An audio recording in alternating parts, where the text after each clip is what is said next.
They're off and running at Finger Lakes. Good start for Fast Fran, who's swift off the mark and gets the early lead. Follow Your Arrow from out of the pack, now challenging outside second, now grabbing that early lead. Jackson Avenue, Diva Banker, and the gray Ouch That Hurt make up the next flight. Ouch That Hurt from fifth up into third. And at the back, that is Mind of Gold. Half mile to go, and Fast Fran reclaims the lead from Follow Your Arrow outside in second. Ouch That Hurt towards the inside third. Diva Banker is in fourth. Then 5 lengths back to Jackson Avenues to the outside of Mind of Gold, who's at the back of the pack. 2.5 furlongs to go in the opener. Fast Fran has a lead, but is under some pressure.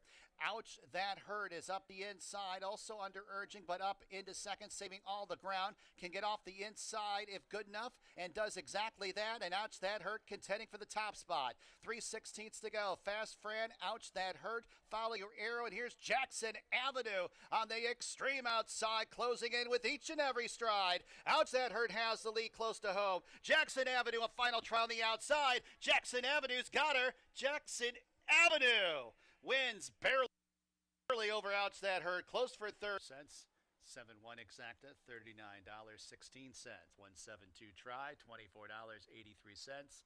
712 try, $20.78. And they're off.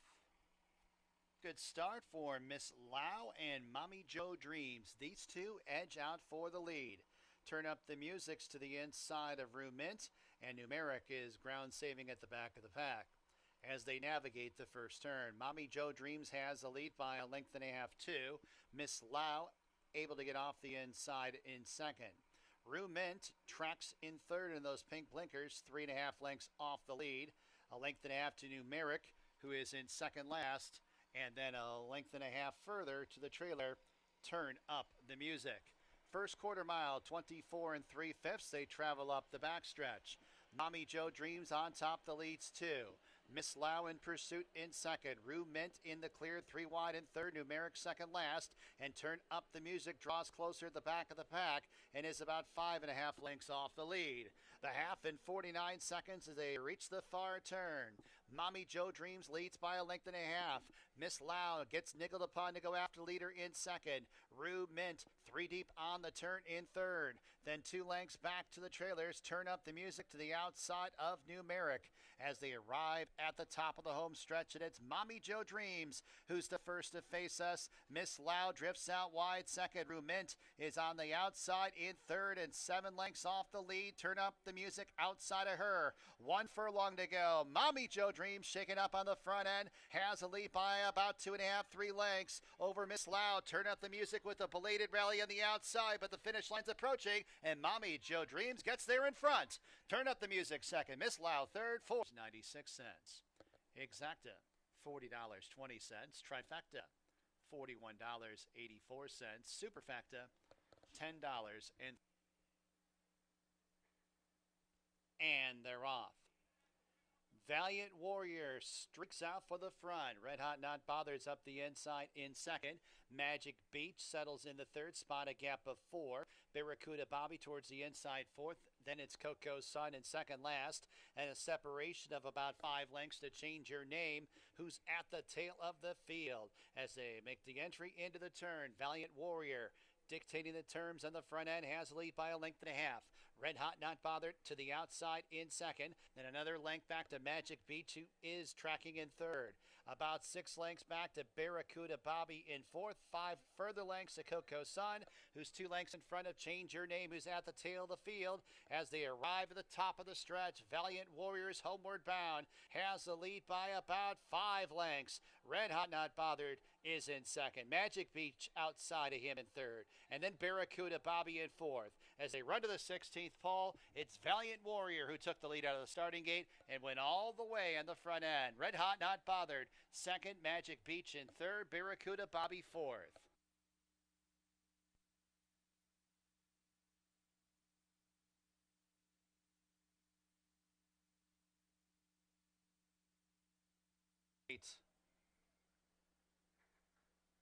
And they're off. Limit up Saratoga Banker. Saratoga Banker gets that lead. Storm and Sammy in a hurry up the inside, up into second. Limit Ups on the extreme outside in third. Rebel Empire backs off the pace in fourth. Doc Advantage in fifth, 5 lengths off the lead. Then 4 lengths back to the Institute, to the inside of Enticing Prospect. Then we come back to Flowing River in second last, and a gap of 2 lengths to Erie Man, who's at the tail of the field at about 14 lengths off the lead. Entry into the turn, Saratoga Banker, Storm and Sammy's dueling on the lead. It's Limit Up in the white blinkers in third, a length and a half off the pace. Fourth place, Doc Advantage, 3 lengths to Rebel Empire. The Institute starts to get going from the back. Enticing Prospect steep on the course and about 11 lengths off the lead. The back 2 markers, Erie Man and Flowing River, as they arrive at the top of the stretch. Limit Up, Saratoga Banker, the Institute swung wide for the stretch drive and is closing in, and the Institute with a burst of energy getting to the lead and opening up at the furlong marker. In second, that's Doc Advantage, followed up by Rebel Empire, 16th to go. And no doubt about it, winner here, it's the Institute. Doc Advantage second, Rebel Empire third, Erie Man rallies for fourth. Pit 4 wagering. Post time in 20 minutes.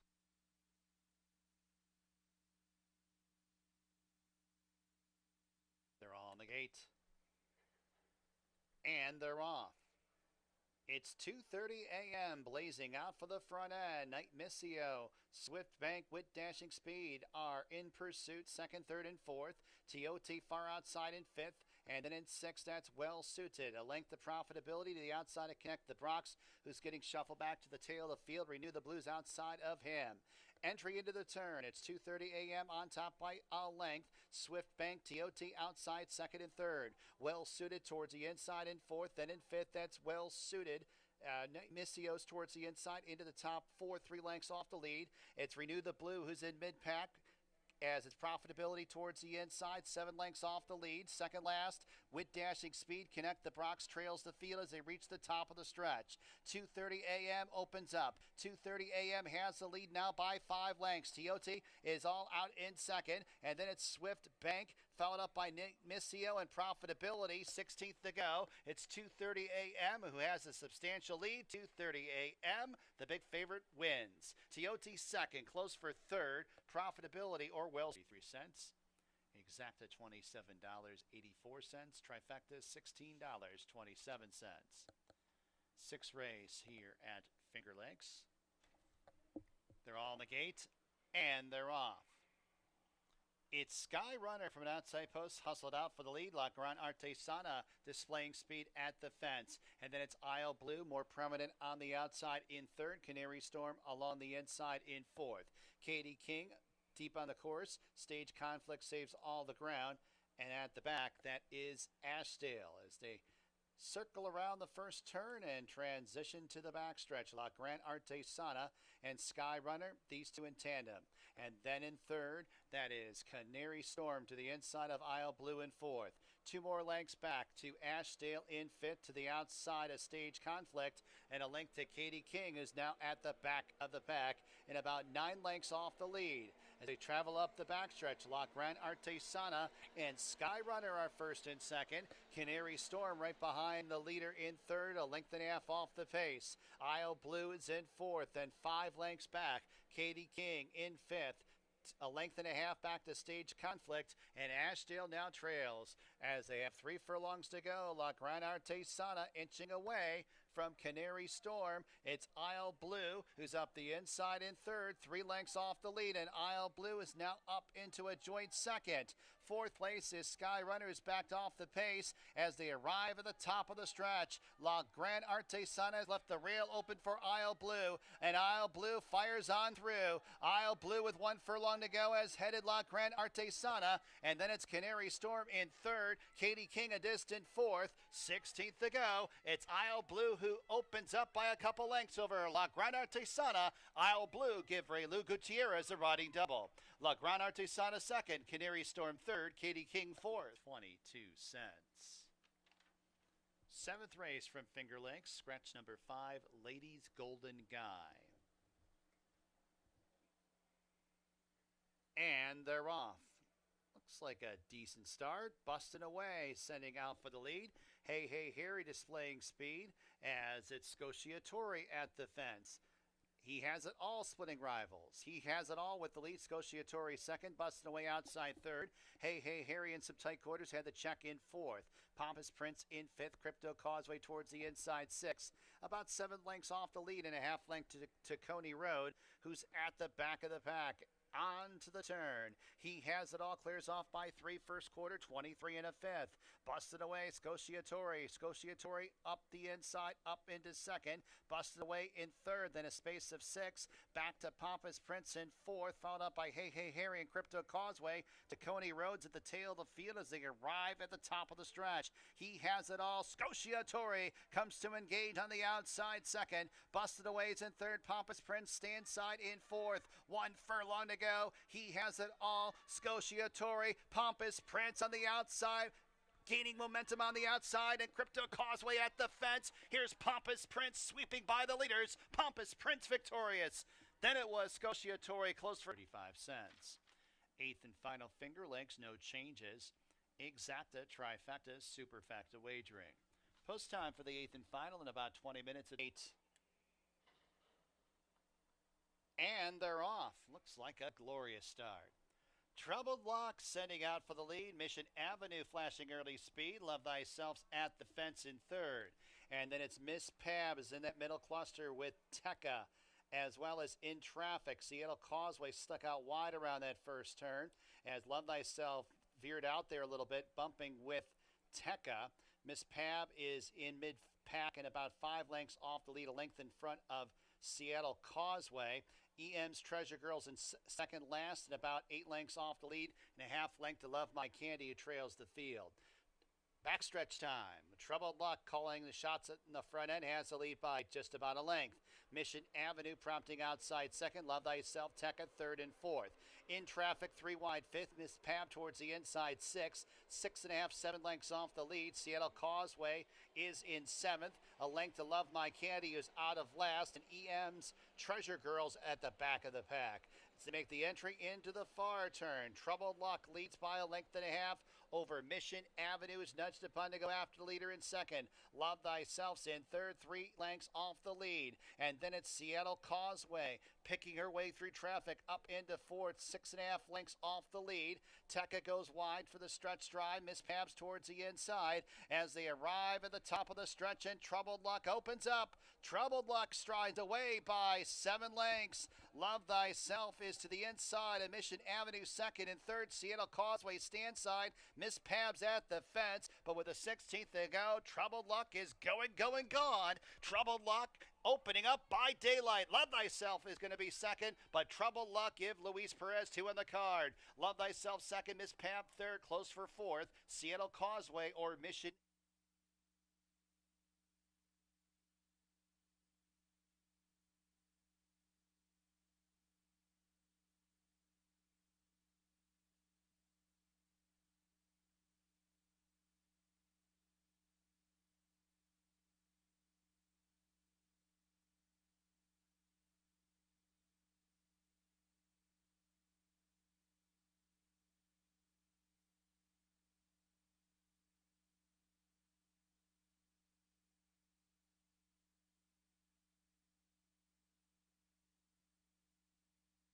Ladies and gentlemen, our national anthem.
Good afternoon, everyone, and welcome to Finger Lakes. A Tuesday afternoon of thoroughbred horse racing. Mostly sunny skies. Track at Finger Lakes is fast. About 61 minutes to race number 1. My name is Bill Downs, track announcer here at Finger Lakes. And I got the scratches and changes for today's card. In the first race, got a jockey change at number 4, Roses Pepino. Workout. All right, jockey change goes to Michael Davila Jr. Davila Jr. on number 4, Roses Pepino. And we got a late work for number 7, Wild Banker. Workout took place at Finger Lakes, October 23rd, 3 furlongs fast surface, 36.30 breezing. Second race. No changes and no changes in race number 3. Race number 4, our first scratch on the card. Fourth race, scratch number 3, HB Plaisance. HB Plaisance out of race number 4. Race number 5 got a couple late scratches. Scratch number 3, I Love Cara. Scratch number 6, I'm Solo and in Love. I Love Cara, I'm Solo and in Love. Both scratch for the 5th. Race number 6. Scratch number 8, Courageous Ola. Number 8, Courageous Ola. A scratch from race 6. Race number 7. Scratch number 8, Frenchman James. Number 8, Frenchman James. A scratch from race number 7. 8th race. Scratch number 5, Ragtime Prankster. Scratch number 11, Mama's Midi. Ragtime Prankster, Mama's Midi, the 5 and 11 scratched from the 8th race. 9th and final. There are no changes. That's a look at the scratches and changes here at Finger Lakes for a Tuesday. Want to make sure everyone makes their plans to come to Finger Lakes if you're in the area on Friday and Saturday for the Breeders' Cup. On Saturday, make a $10 win, place, or show wager with a mutual teller, and you'll receive a $10 back gaming free play voucher. No gaming points are required, and you got to be a Lucky North Rewards member to redeem. It's like placing a free Breeders' Cup wager. There'll be food specials on Saturday, $1 hot dogs, potato chips, fountain sodas, and $3 drafts at the Tin Cup Bar. Breeders' Cup Friday and Saturday. Catch all the action right here at Finger Lakes.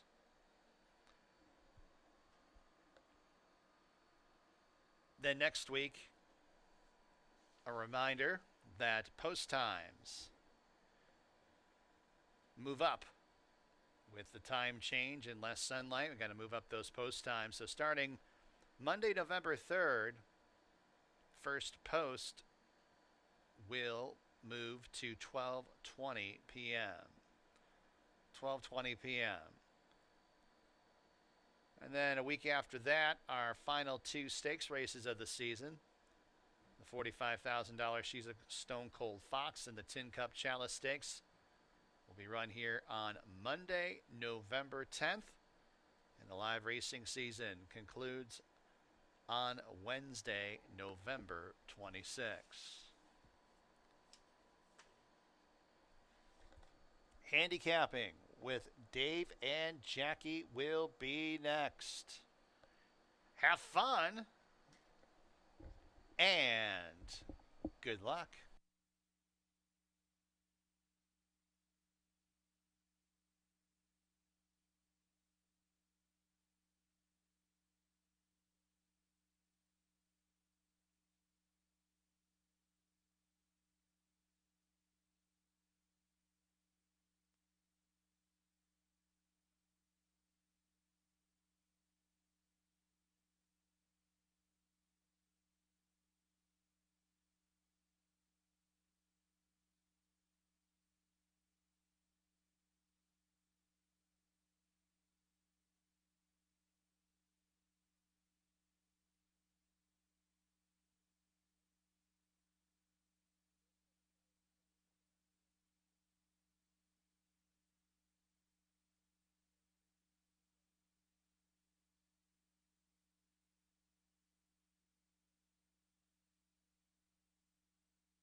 All right, welcome everybody to Finger Lakes Gaming and Racetrack. I'm Dave Mattice with Jackie Davis.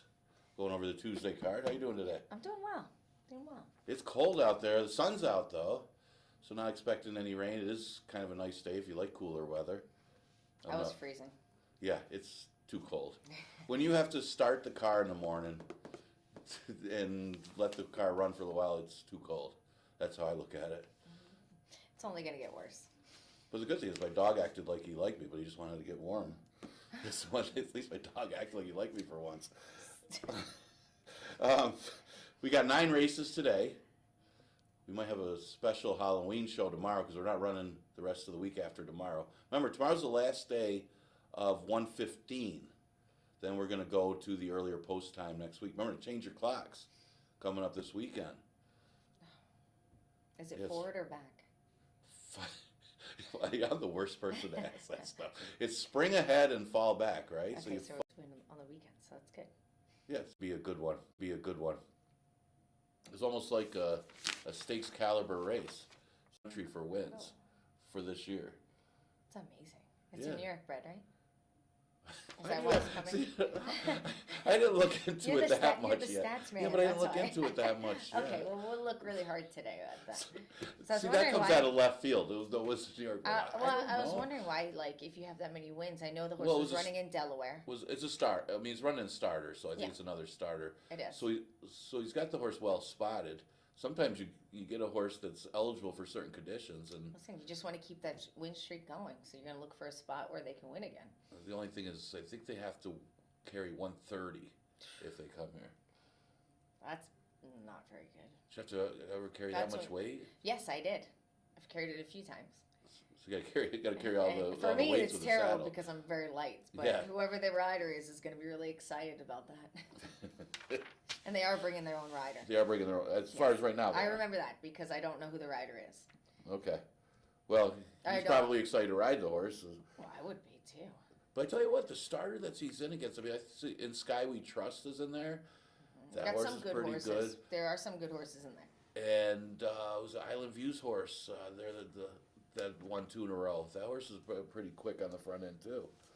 Oh, you have some company. Good race tomorrow. I'm looking forward to that race. I'm hoping that horse comes, and I'm hoping that race stays together because I'm looking forward to that race tomorrow. Anyway, also looking forward to what I have to wear for Halloween tomorrow. Oh, yeah, I gave him the costume already. All right, so we're going to go 1 mile and 1/8 for the first. It is a starter.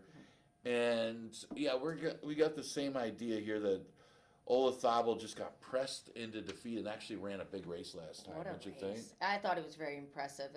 I couldn't not. He was just outstanding. You have to really pick him on top. And we're cutting back again, so. Yeah, they went after him. They did. And he was the only one. He was the last one to survive of the speed duel, but he was just so softened up for the distance. Not to take anything away from Wild Banker, ran a big race, but he was softened up. And I don't see the same scenario here. I guess the other possibility of speed would probably be Allure of Money, who was somewhat aggressive in the Barker Stakes. Not sure what their tactics are going to be. They're inside of Olazabal. So Olazabal, if that one is aggressive, he doesn't have to do that. I mean, last time I think he really felt like he was getting pressure that he had to go quick. And I think that was the downfall. The pressure was coming from the outside, so you really have no choice. So now he's outside the other speed today, so he doesn't have to go out there in those kind of fractions. Relax. And Allure of Money is the best thing they did was keep him off Lasix. He ran a huge race in the stake, and they left the Lasix out, which I think was a good idea because he seemed to have improved. Yeah, sometimes you find that out when you run those stakes, right? Because you have to run without the Lasix in the stake. And he ran his best race. Ran huge. Yeah, you're right. Yeah, ran a big race. So it's a matter of if he really wants to press for the lead or not. Yeah, I'm not sure if he's going to. I wouldn't imagine. At this distance, we'll see. But that's the key to the race. Because if Olazabal clears early, and what do you think, like a 49, 50? Oh, You want to go 51 if you like the horse. Yeah. I love 51, but I don't think they're going to go that slow. With Maybe this talent of 48. horses, yeah. I think these two. I think a 48 would be sufficient for them. I think if you go on 51, that means they're choking them out too. They're holding them too much, and it'll hurt their finish. And you don't want to see 47 again. I think that's the big thing. Yeah. But not to take anything away from Wild Banker. Wild Banker did run a pretty good race, close the ground to beat Olazabal, but I just think it comes down to the pace scenario here. I got an interesting one. Interesting one for second.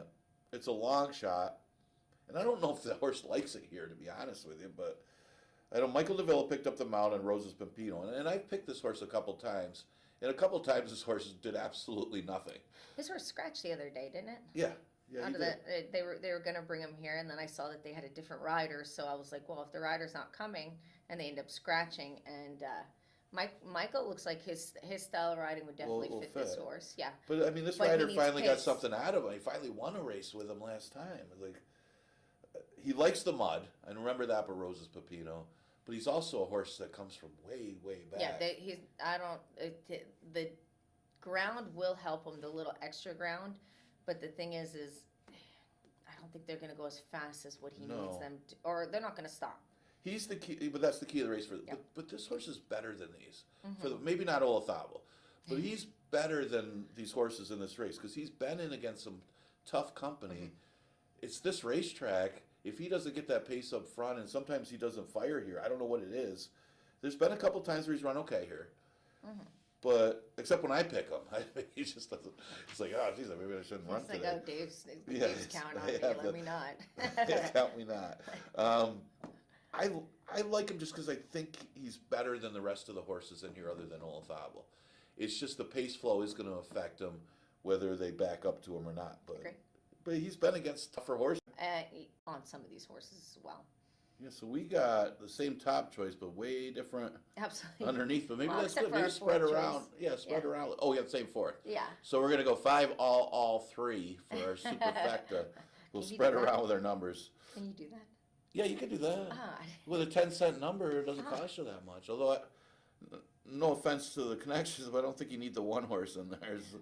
But so it's kind of a small ticket. It really is. Yeah.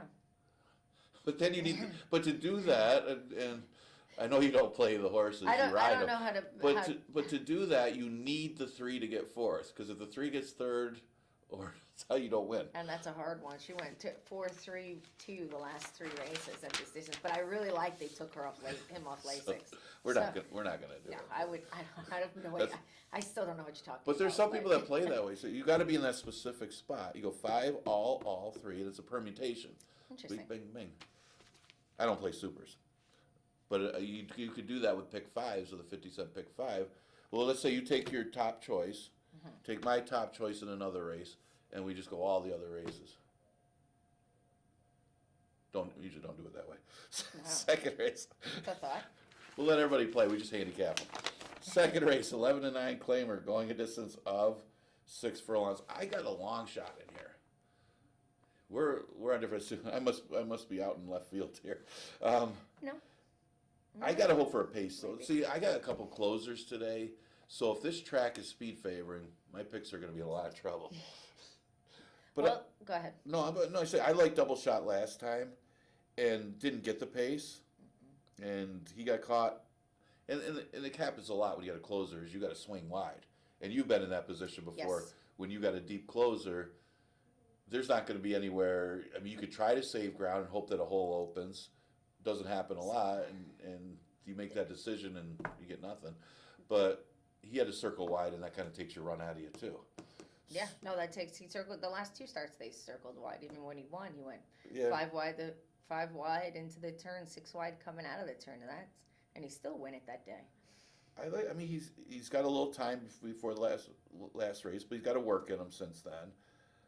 I think this is a field that he can beat, but he's got to have a little help up front. You know, Almundro's a speed from the rail. Kiggs likes to be aggressive sometimes, and may not let Almundro get away, so may give Double Shot something to run at. He needs something to run at, but I do think he's good enough to beat this field. but he is kind of at the mercy of the early pace and the pace coming back to him, and the track itself. I mean, will they close to him at 6 furlongs? They didn't really last time, but I also think that last race was a tougher race than this one. When you got horses like Sutton Breeze, when he runs his race, he runs a decent time, which they did, 111, and Morning Cup is sharp right now. So those two horses would run well against this field. But again, it's all about his running style, if he's going to win here or not. And so I guess I'm taking a shot that I'm hoping they do back up to him. And that's a big shot because he's a price. That is a big shot. I couldn't. I do it once in a while. No, Everyone I says like I it. pick favorites, but I do it once in a while. But Take a this shot. racetrack, you always get a lot of sometimes long shots. They come in a lot more than people think. Alejandro, I see him as the low in speed. He is the speed. Kegs can go with him, but I don't think they're going to put much pressure on him because he does seem to run better when he has something to run at. Now, see, I'm going to say that this is unfair because Jackie knows Almundra better than anybody. I do. And this is the kind of race, and even the one hole doesn't scare me. I've sat in him in the one hole plenty of times. I've even win from him from the pocket, which was a miracle, but we did it. And I don't think they're going to put very fast fractions. I think they will go 47. And Keg's going to be not going to let him get away from him, but I don't think he's going to press him too early because sometimes Alejandro wants to finish, sometimes he doesn't. So it's going to be a hard task for him. I did throw Old Man Winter in there. I love the way he closes when he's right, and he's 8 years old. So when he feels like it, we'll say this is the kind inconsistent. This is the kind of field that it's like if I feel like it, I'll do it today. And I really loved the way Fighter Kite ran last time. It was very even. He didn't really make up ground. He didn't lose ground. And this is the kind of horse that could get a check in this kind of scenario. I see it. Yeah. Yeah, and that's the key to the race is the pace. Does Kegs at least try to go with Almundra? See, now if Jackie's on the rail, she's getting that horse right to the lead. Kegs tries to make an early move. Jackie's going to wait. Jackie's opening up on the horse. And we'll see. Not quite. Well, I'm just saying, if he's able to open up on Kegs yes. and gets a clear enough lead, and then Kegs tries to make an early move. Alejandro, it's all about the first quarter. Right. If he goes slow the first quarter and even can get a 47 and change for the second, they don't catch him. No, I can see that. They don't catch him. I mean, that's how I. Kegs didn't get the lead last time, but he's also was chasing a 22. Exactly. So he's fast enough to do it. And Kegs doesn't need the lead. He can sit off and see what Alejandro is going to do. He doesn't have to be really on top of him. Just have him in a position to where he doesn't get the jump on him first. I mean, you know this horse better than I do. But he does get second whenever I pick him a lot. Well, he does, like when they come down the stretch. Well, no, but when they come down the stretch, he just seems to get beat at the wire. Yeah. Except when Jackie rides him, of course. That's why I'm always saying that because she's sitting next to me. No, but I have won a bunch of races on him. No, but he does and he's actually much easier to ride than he looks. He always fires though, yeah. and I tell you what, Stephen Eubank does a good job with him, and he deserves a lot of credit for how good this horse has been and how consistent this horse has been. This is a moneymaker. He is, and a lot of horses like this, they tail off and you run them for 5. Mm-hmm. He's kept this horse running well every time. I have Steve he gets on the horse as well in the morning, so he knows. He does get on it? Oh yeah. Jesus, like my size. No, well, he's probably your height, yeah. I think that's a knock. No, I was going to say, I didn't know he gets race. I really... Because I assumed that she didn't like the mud, and the last few times she ran on a dry track, she ran well. And nothing better than a drop. And, but I see J. Tador. I think it's French, yeah, right? Yeah, sounds about right. I see him as a speed and dash and Delia, along with Cajunette if she breaks running. But I think Cajunette, she would like to have more of a stalking position. It looks like the way she doesn't necessarily need the lead alone. She doesn't need it, right? She does not. That's what I meant to say. She doesn't need the lead alone. Dash and Delia, I put her on top. I love that once they added the blinkers, she showed a lot of speed, and now she probably needed the race because she probably wasn't paying attention and getting like not quite getting there when they brought her here, and she was getting a little beat up in Saratoga. No, I didn't mean to interrupt you, but because I got the same numbers as you do, the top two. Oh yeah. Oh yeah. I do think I like her shortening up to five I and a do. half too. But the blinkers opened up a big lead and used a lot early, Yeah. and that's 6 furlongs where she's So, doing those fractions. this, So now he boom, and she was kind of running off a little bit, and again that's 3/4, that's 6 furlongs. Today it's 5.5, and I think she's faster than the other two. she is. She should have the lead in here, so I agree with you with Dash Yep. Adele, and she's 6-1 morning line. Hopefully our top two are good here. Yeah, I mean 5-2 is going to be the favorite, and nothing against 5-2, but she had a perfect trip. She did, and she's going to be there. It's just I don't know if she's going to get the same kind of trip she got last time, which couldn't have been any better. And Red Butterfly, same thing. I mean, I thought Red Butterfly, if you watch the race, I mean, she's in the perfect position. She's sitting off of the speed, so she's getting the first run, and she was relaxed off of the speed. So I don't think she's going to get the same kind of trip either. Absolutely. I think 5-2 is going to need. I think the cut back in ground is might hurt her a little bit. Yeah, it's going to be a totally different scenario. Mm-hmm. You would think. Of course, Yeah, my good whole question. thing with the second time blinkers. Maybe that may not mean anything, but I like to shorten it up to the 5.5 too. But the one I can't figure out is Cajunette. I really can't. Just watching the race. I mean, the horse had no run at all. Maybe we can make the excuse of the off track.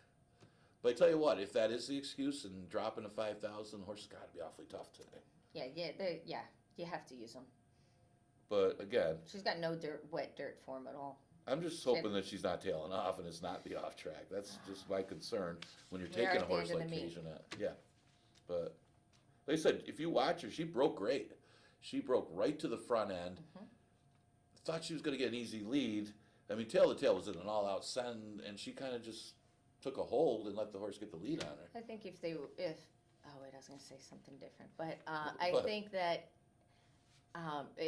in the post position where Cajunette is, I don't think they'll have to stay. I don't think they would want to send that No, hard. not with Dashing Della as fast Yeah. as she is. Well, if they could go a little slower, he'll be able to. But you want to stay out there in range, and you don't want a horse in front of you. Because we're both. Yeah, Okay, so agree. wait a minute. We got late scratch in this race. Yes. Backwards, Nil Rock. It took me to like a few weeks ago before I knew that. That's what the name was. Right. Scratch the 3, and no relation to Curlin, by the way. Scratch the 3, HB Plaisance. Maybe they were just trying to make fun of the horse or something. Maybe like he's just no, he's good, but he's no Curlin. Maybe we'll call him Nil Rock, a backwards Or Curlin, maybe they absolutely loved Curlin, but in a backwards way. well, since he's not related, they didn't want to use it properly.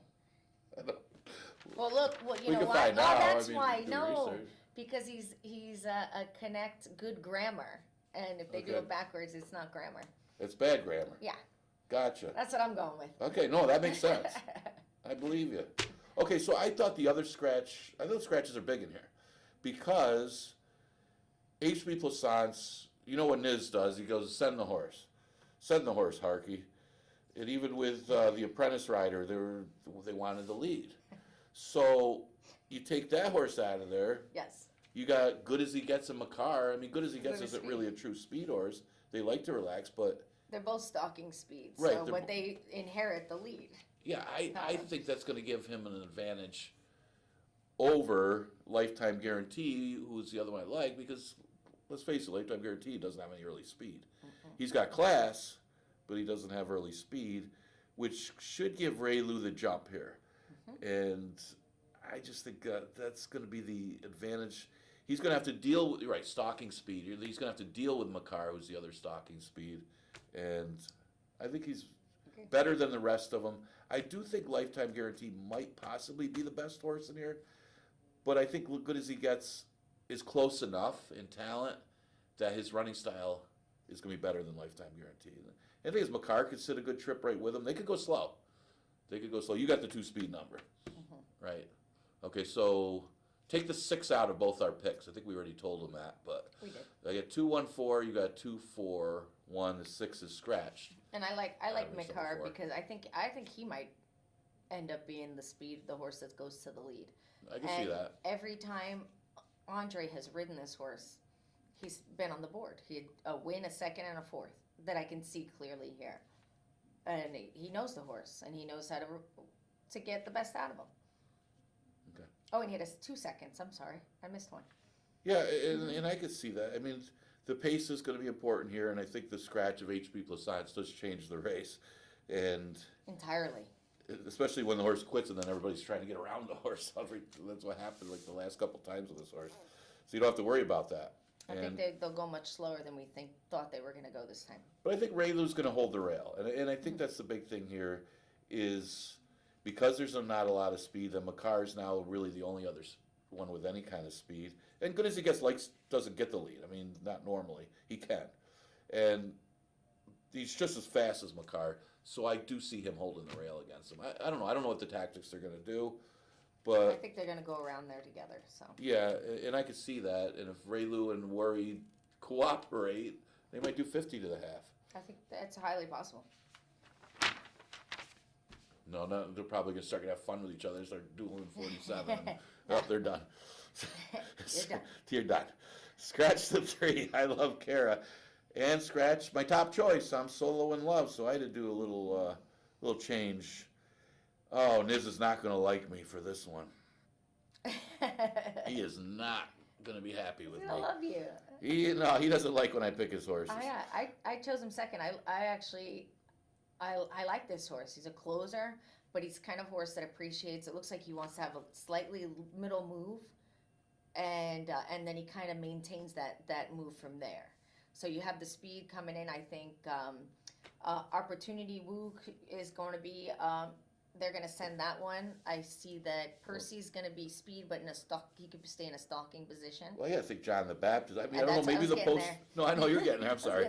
There. I would just think John the Baptist is the quickest in the race, but Yes. I don't. Yeah, maybe from the post he's not completely aggressive. Kind of let the run. But that horse got so much natural speed. Yeah, but And I'm Catholic, so I got to mention the horse. Anyway. this horse hasn't really appreciated the speed since the day he was claimed. Yeah. So I don't know if they really want to rush him. I do like the way he ran the last start going short. I think they just kind of let him fall and do his own thing without sending, and those numbers will put him forwardly without being aggressive. Well, his only win was in the slop. I mean, they Yeah. tried him a lot on the turf. You think it would translate? Well, Sometimes he it wasn't does. that good on the turf. No. But he did run a good race, not getting the lead. So on the turf. So maybe they need to stay away from the dirt, and that post position would Well, maybe help. they should just run the horse on the turf. I don't know. Well, we don't have turf. We don't so. have turf, right? But the thing is, and your point is, he's going to have speed. Yes, he's just gonna have natural speed. He's gonna be right there. Yeah. I like that they put Whiskey Friends right back in where he belongs. Mhm. They took a shot last time, and it didn't quite go their way. I remember, and he's a mid stalker, so he doesn't sit very far off, so he'll be able to get first jump on the closers. I like that part about him. That's why I put him on top, actually, because he's done nothing but good at this level. And then you have Percy's going to be another forward lead. It looks like they've been aggressive with him going short, or maybe he's just beating the gate. Okay, yeah, I can see that, and yeah, I just think the pace comes back a little bit. Like I said, I got some closers today, so I'm hoping some of this pace comes back, and I'm hoping it's not a speed favoring racetrack. But I watched Skellig Island last race, and there wasn't a lot of pace. And you know, Nilruck and Dracula were pretty good in the condition. They had first run. Skellig Island started his move, and it's not like he got tired or flattened out. He was gaining. It's just they didn't back up to him. It was just a slow, steady gain. It was We slow, love those steady kind. gain. But the thing is, well, mainly because the horses up front weren't tired. So the pace was honest enough, but slow enough that they didn't back up, and Skellig Island didn't pick him up. And he was gaining a little bit. He doesn't have a lot of punch. You don't see that boom come from behind with a lot of move in that last quarter. But if the pace is hot enough, I think he makes a move enough that he could win here. Yeah. At a little bit of price. I mean, 6-1. Yeah, the 7, Percy, he's running good. And at least last time he proved he doesn't need the lead. And We like your point on Whiskey Franz. He was a little ambitious off of the claim, putting him against allowance horses, and it looks like they bet him a little bit too. Maybe hoping the blinkers would make a difference. Maybe it did. It's hard to say. But comes back, you're right, comes back to 5. And the race he ran for 5, he did, when he won that race, he was much the best. So we'll see. Maybe the blinkers will make him better. It's hard to say because he was so overmatched last time. Yeah. So, but back to 5, the way he won, he is going to be tough in here. So.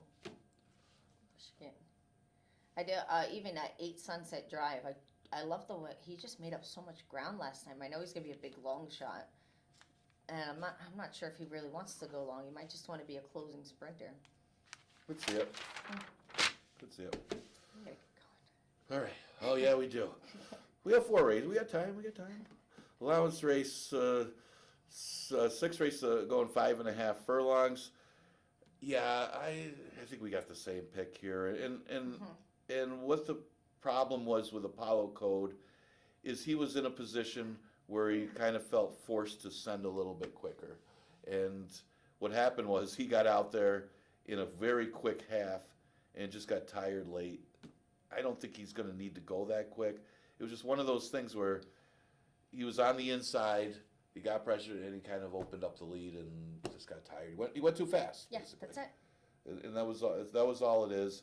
And that was 6 furlongs. Today's 5.5. So even if you are aggressive today, because Max Foster's in here, I don't think he needs to. I just think he's a better horse than the rest of these. I agree. Yeah, and then you got the 2 Ferraro horses, and they're about equal. So Skylar Starship and Stars and Stones, what do? They get second and third a lot. So which is going to do which? I don't think Skylar Starship liked the track last time, so I used him third. But I used Puckish for second. Puckish got way over bet last time. Well, I mean, way over bet. Play is a really nice horse in the condition. Really nice. It's a Ferraro horse. And maybe the off-track record, I don't know, because he ran so good on the off-track his other start. That's why they bet him last time. Possibly. But just the fact that he's been running so good into some quick numbers. Yeah, he's running good numbers, but he wasn't as good as Play, is my point. But, no. But I'm saying that as a positive, Yeah. that people were backing this horse despite running against Play, and ran well to be second against Play. I guess that's Play's my a point. tough horse, yeah. That it's a positive. I wasn't Absolutely. making a negative or ripping on our fans for betting the horse, because the horse actually ran pretty well. The horse ran extremely well against Play, so I got to use Puckish in there off of that race. Yeah, I threw him in there as well. I also used Stones and Stars. Or Stars and Stones, Either one. Sorry. Stones is busting stones, so he should go first. Yeah, yes, Stars and Stones. He's not a front runner. He's a mid pack. He's a one run. He's not going to let him get too far away from him, and he doesn't look like he just like we said. I like that even running pace, and so if they get a little tired up front, he'll be all right. And I threw Max Foster in there, even though Max is on he's on a jump up, but the way he's been running and they've been finishing up that fast for the 5.5, I think he can come up and jump up and get a check for us. Yeah, I mean, there is some speed in here. That's why I don't think Apollo Code needs to be aggressive. It's probably because he was on the rail. It was Sorority Prank was the one that broke to the front. So he was kind of forced to not let that horse get away. Yeah. So that's why that happened, and then he ended up opening it up. That's not fun, doing that from the rail. I think Max Foster's going to have that problem this time. Yeah, Max Foster's the one on the rail this time with his speed. This was a tough one, this 7th race. And Yes. I mean, it's not a race where the track record's in danger, to put that nicely. I remember, Never a Better City. When was that? So that was back in 2007. I think, was that November? Yeah, I think it was a frozen racetrack. Jesus. Yeah, it was fast. That was real fast. You'll see anything close to that, and you won't hear either. Scratch the 8, Frenchman James. Like I said, I had a tough time with this one because I thought the 2 was the speed. I think that horse is dangerous, stretching out. Very good breeding for the route. The tricky one is the 7. Oh, we both have him on top. Yeah. Just because of how soft this field is, it's one of those things that's stretching out. He should be better going long. Not really proven on the dirt, but he's been against better competition. And his last race in the sprint isn't bad for a horse that wants to go long. I completely agree. Yeah, that's... They're not a fast bunch, like we said, and his breezes look like he wants to go long. They're not. They're slow and steady, and it just looks like They were going quick his last race, but he didn't stop, and it looks like he just keeps wanting to go that same pace. I like the breeding on the horse. The Instagram, we've seen a few of them, and they all run good here. And then you got Raffy's Majesty on the dam, so route. Route. And the horse wants to go long. Obviously, there is some turf in there, so they're tried the horse on the turf. That didn't really work either. So it's just a question of how good is he. He's probably in the right spot. He's probably a 5,000 maiden. And this is a pretty weak $5,000 maiden group. So I'm hoping he's good enough. The dangerous one is Ex Machina. I think Renaissance Man is going to have some speed. I don't know if you agree with me or not on that. But if Ex Machina gets the lead and he's left alone, I think he's real dangerous here. Because he does have some good route breeding. He's bred for the distance, and this is the first time trying long. I mean, you got Candy Ride, and then that Tis Now Smile. He's a half to a bunch of those Smile horses that have all run long here.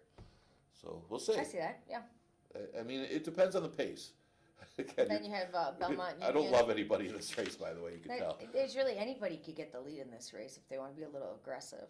Yeah, they're not that fast. Is what you're saying. Yeah. And then you have Belmont Union ran a huge race last time. I know he's your favorite horse. Well, I picked him and he didn't run all the one day. He doesn't like when you pick him either. No. And then you have Watermark, who's a closer, and they're probably going to go slower, like slower than 49. We're not quite sure about the sprinters, but I'm sure they're going to go a 50 in this race. I thought he'd run better than he did last time. I did too. That's why I got off him this race. It wasn't a bad race either. But he's dropping in class. I know that you're right. The pace wasn't there. He just kind of was back in the pack, tried to make a move, kind of just flattened out. It wasn't even like he was gaining any ground. Maybe, off a month is a little flat. Maybe run better today. I don't know. And then Renaissance Man's got a huge drop, so he's looking to be in a good spot here. Yeah, I'm wondering if he's going to show speed dropping into a race that isn't that fast. Yeah. Because he's coming out of the sprint back to the route. Because he's chasing some quick fractions in those special weights. Yeah, I couldn't tell with Renaissance Man how good he is because he's run against better, but he hasn't shown anything against better. I know. I'm just taking him on the drop. I don't blame you on that race. Now we come to the 8th race.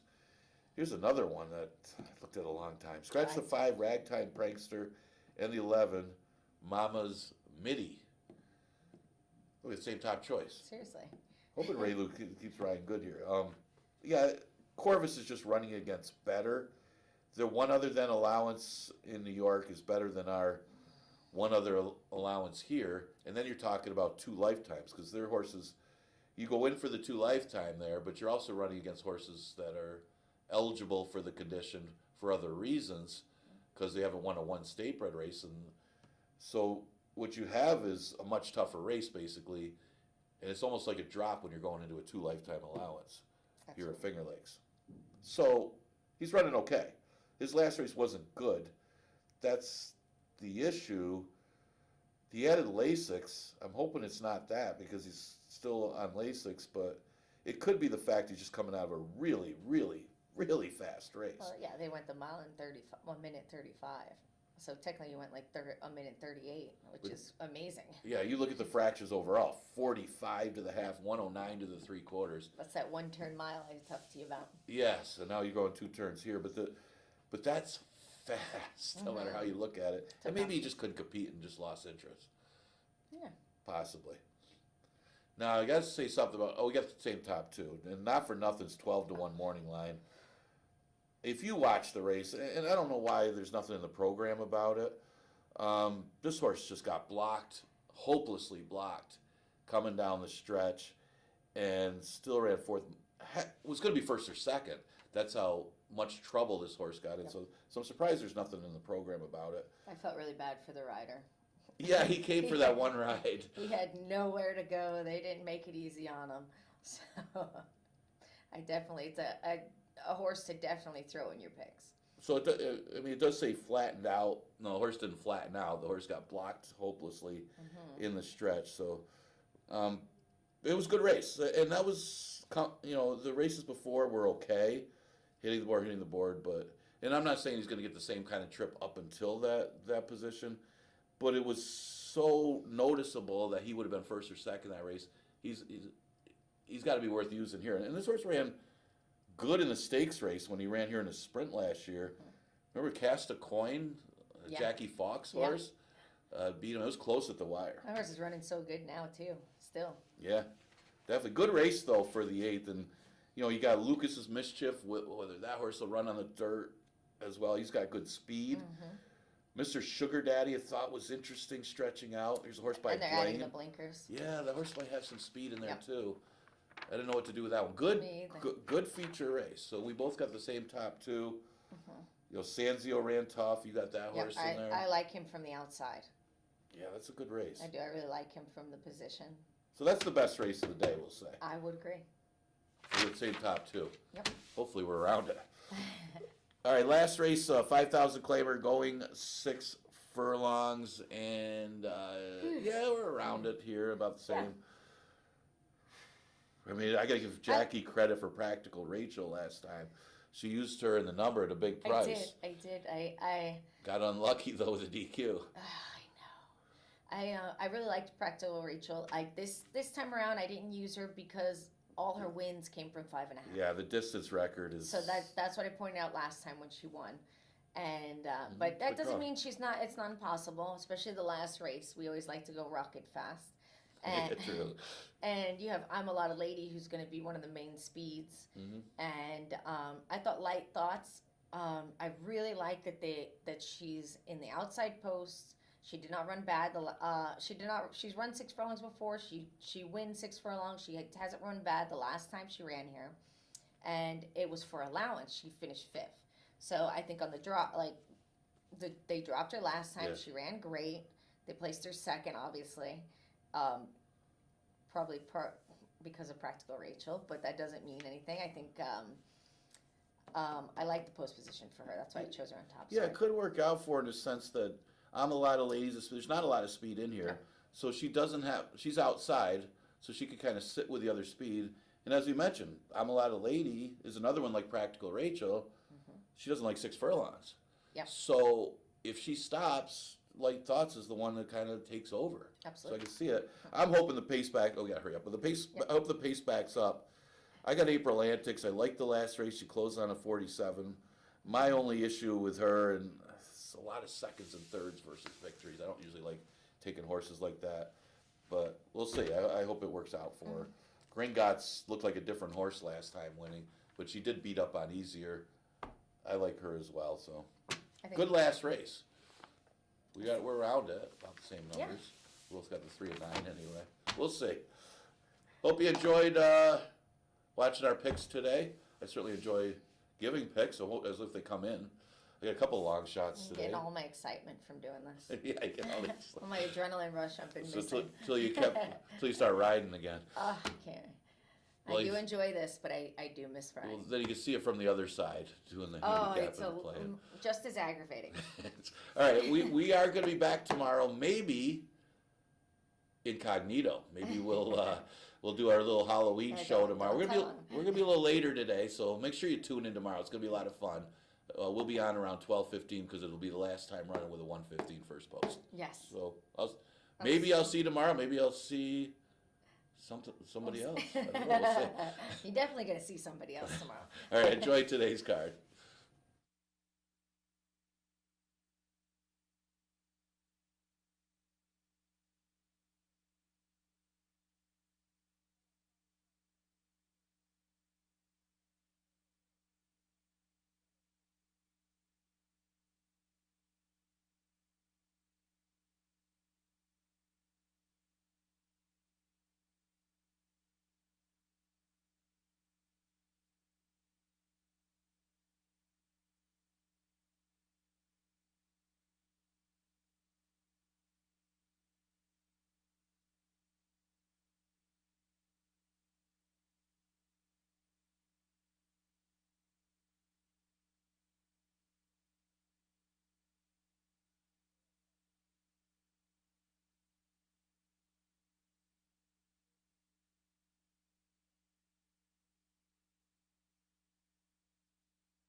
Coming on the track, first race at Finger Lakes.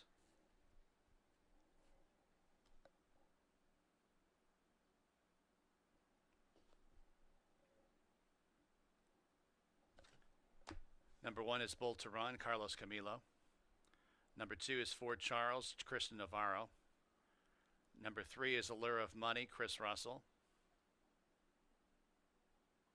Number 4 is Roses Pepino, Michael Davila Jr., the jockey change. Number 5 is Ola Sable, Jeremiah Flores. Number 6, Brother Jeremiah, Joel Cruz. And number 7, Wild Banker, Kevin Navarro board. Post time in a few minutes.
Approaching the gate.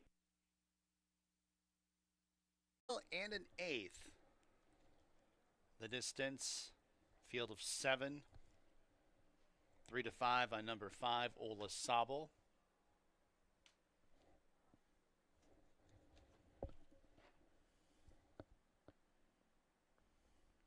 And Wild Banker to the outside.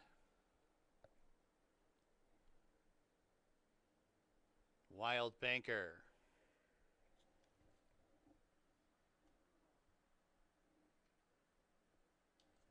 Second choice at 5 to 2. Wild Banker going up and in. They're all on the gate.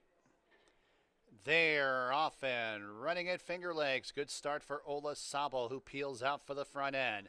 Allure of Money's towards his inside in second. These two are clear by about 6 lengths. Bolt to runs in third. Roses Pepino is about 40 lengths behind the leaders at the back, still in the race, but way, way behind as they navigate the first turn. It's Ola Sabo to the outside of Allure of Money, then a gap of about 10 lengths back to Bolt to Run in third, Fort Charles in fourth, 2 more lengths to Brother Jeremiah in fifth, Wild Bankers in sixth, and then it's about 30 lengths to Roses Pepino, who's still in the race, but at the same time so far behind. 5.5 furlongs to go. First quarter, 23 2/5. Good pace in the front end being set by Ola Sabo, who tries to shake clear of Allure of Money. Will have none of that. Comes back along the inside, a half length off the lead in second. Then a space of about 8 lengths. Fort Charles draws closer third. Then a Bolt to Run towards the inside in fourth. Brother Jeremiah's in fifth and 9 lengths off the lead. 2 lengths back to Wild Banker. And once again, Roses Pepito still in the race, but is impossibly behind as they got 3 furlongs to go. Ola Sabo went through the opening half in 47 4/5. Fort Charles gets every chance to the outside and will threaten Ola Sabo for the top spot. Brother Jeremiah's outside third. Allure of Money backpedals. Wild Banker now up into a joint fourth. Bolt to Run is near the back of the pack as they arrive at the top of the stretch, and Ola Sabo lets it out a notch. Still has something left here for the stretch drive. Has a lead by 6 lengths. Fort Charles is under a drive. Brother Jeremiah is on the stand side into second. And then it's Wild Banker and Allure of Money, 16th to go. Ola Sabo on top by 8 lengths. Brother Jeremiah will be second best to Ola Sabo, who is a league above the rest. Brother Jeremiah is second. Close for third, Wild Banker or Port Charles.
Five, 6, 2, 7. Number 5, Ola Sabo first. Mile and an eighth, 152.68.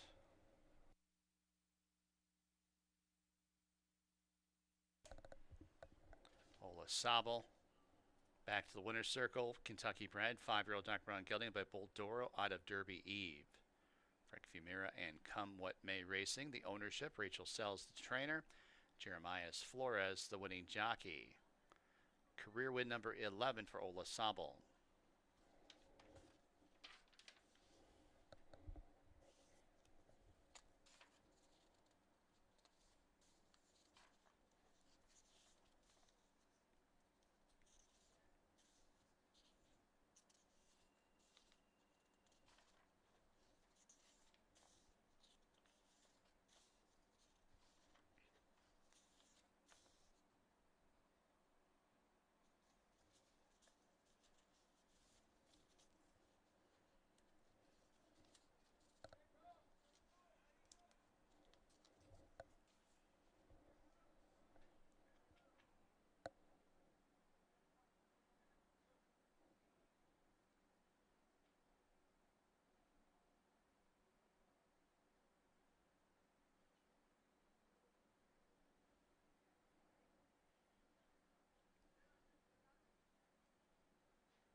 First race official, $3.88.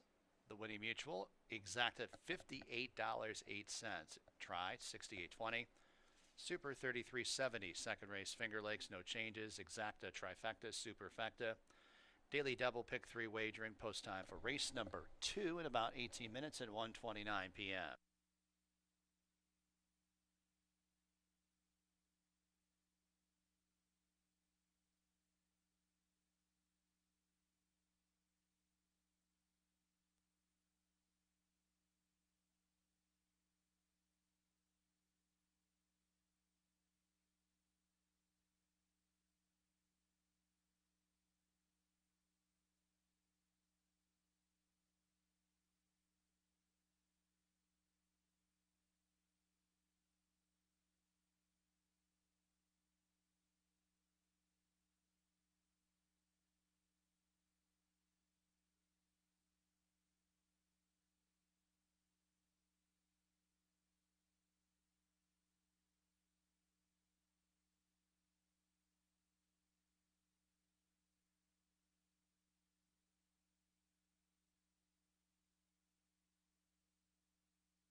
All right, coming up on race number 2, and Olazabal becomes the first 7-time winner of the season.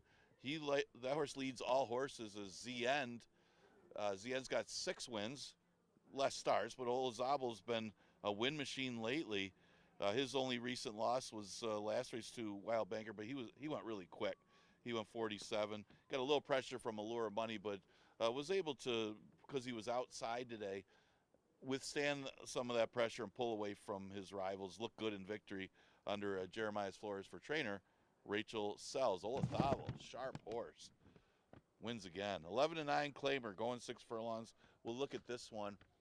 Pretty open race. It depends on the pace scenario in this race. Alejandro going to get some play. He's on a little case of second-itis the last 2, but he's getting beat by good horses in the condition. Almost always fires. The last time he ran, of course, this was last time he ran 6 furlongs, ran pretty well. Finished off the board against In Sky We Trust and Morning Cup. Better horses than these. So all depends on how much pressure he's going to get from the inside. I do like a closer in here, so I'm hoping for a pace, a double shot. Let's see if he could put in a late rally. Comes out of a better race, that 8,000 race that was, I believe that was part of the distance series.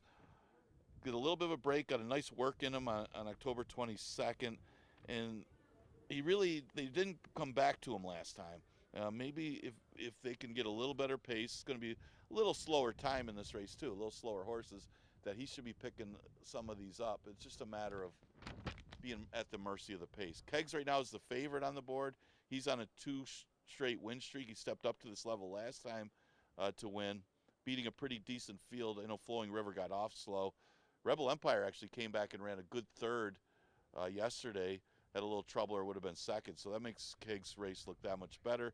He's sharp enough that's very usable, and he may make an early move after Alejandro in the early stages of this race. So they're about to go on the track here for the second race. Exacta Tri Super Daily Double and Pick 3 starts here.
Horses coming on the track, second race here at Finger Lakes, no changes. Number 1 is Almendro, Joel Cruz, the jockey. Number 2, Speedy Hans, Andre Worry. Number 3 is Double Shot, Christian Navarro.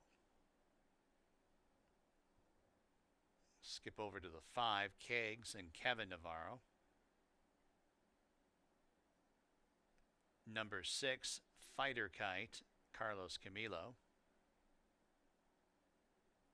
And number 4, Old Man Winter, Michael Davila Jr. Post time in a few minutes.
Approaching the gate.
And the horses have arrived at the starting gate for race number 2 from Finger Lakes. Got a field of 6 to go 6 furlongs. 6 to 5, number 5, Kegs. 2 to 1, number 1, Almendro.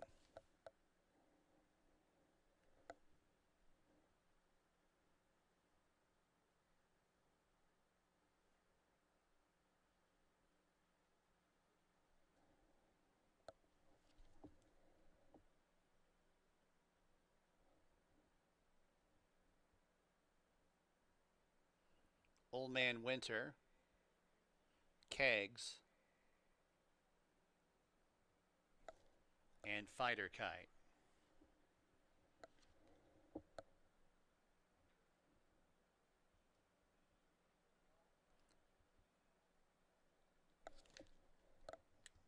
They're all in the gate.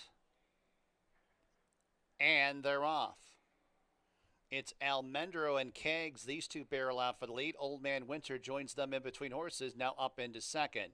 Fourth place, Speedy Hans. Fighter Kite outside fifth, 6 off the lead. In a space of 7 lengths to Double Shot, who trails the field. 3 abreast as they run to the half-mile pole. Old Man Winter to the outside of Almendro. Kegs is to the outside of Old Man Winter. And those 3 within a half length of each other. Speedy Hans spies on the speed in fourth, 4 off the lead. A space of 5 to Fighter Kite, who's about 5 lengths in front of Double Shot. First quarter mile, 23 seconds, as they got 2.5 furlongs to travel. Kegs to the outside of Old Man Winter. Almendro attempts to re-rally, goes to the outside third. Speedy Hans towards the inside fourth, 5.5 lengths off the lead. And then it is Fighter Kite, and Double Shot trails the field. They're in upper stretch. It's Kegs. Kegs gets the better of Old Man Winter. Almendro's on the outside. Further out is Fighter Kite. Speedy Hans at the fence. And then it's Double Shot, 16th to go. Kegs has the lead close to home. Old Man Winter. Almendro second and third. It's Kegs. Kegs in front. Old Man Winter second. Almendro third. Fourth, Fighter Kite.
5416, 5 kegs first, $4.36. The winning mutual, second race official.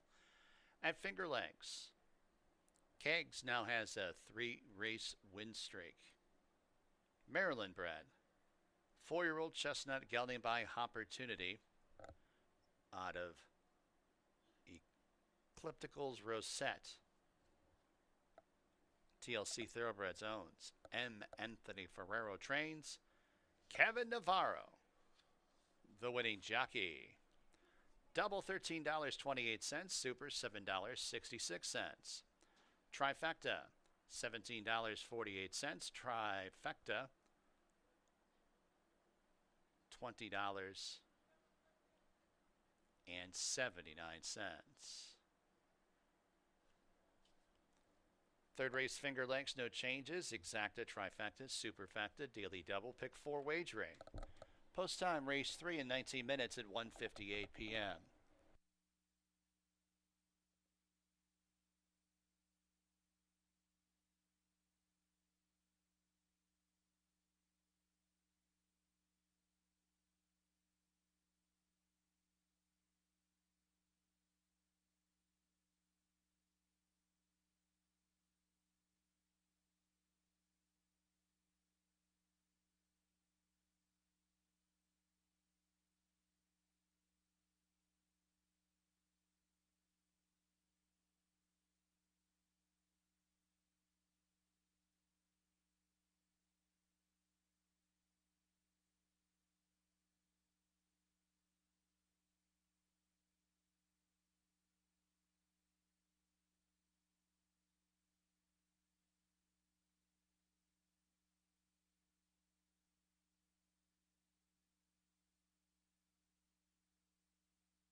All right, third race coming up, and yeah, Keggs is sharp right now. That's 3 wins in a row for Keggs. Was able to wear down the speed and hold on to get the victories. Old Man Winter showing a little more speed today, so it was forced to wear that one down, but was able to do so.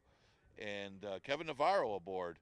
That was a good job by Kevin. He gets the win for M. Anthony Ferraro. We go to the third race. It is a 5,000 claimer going 5.5, never won 3 condition. 4 fillies and mares. Look at some of the contenders in here. Look at Cajunette. He's a real tricky read in this one.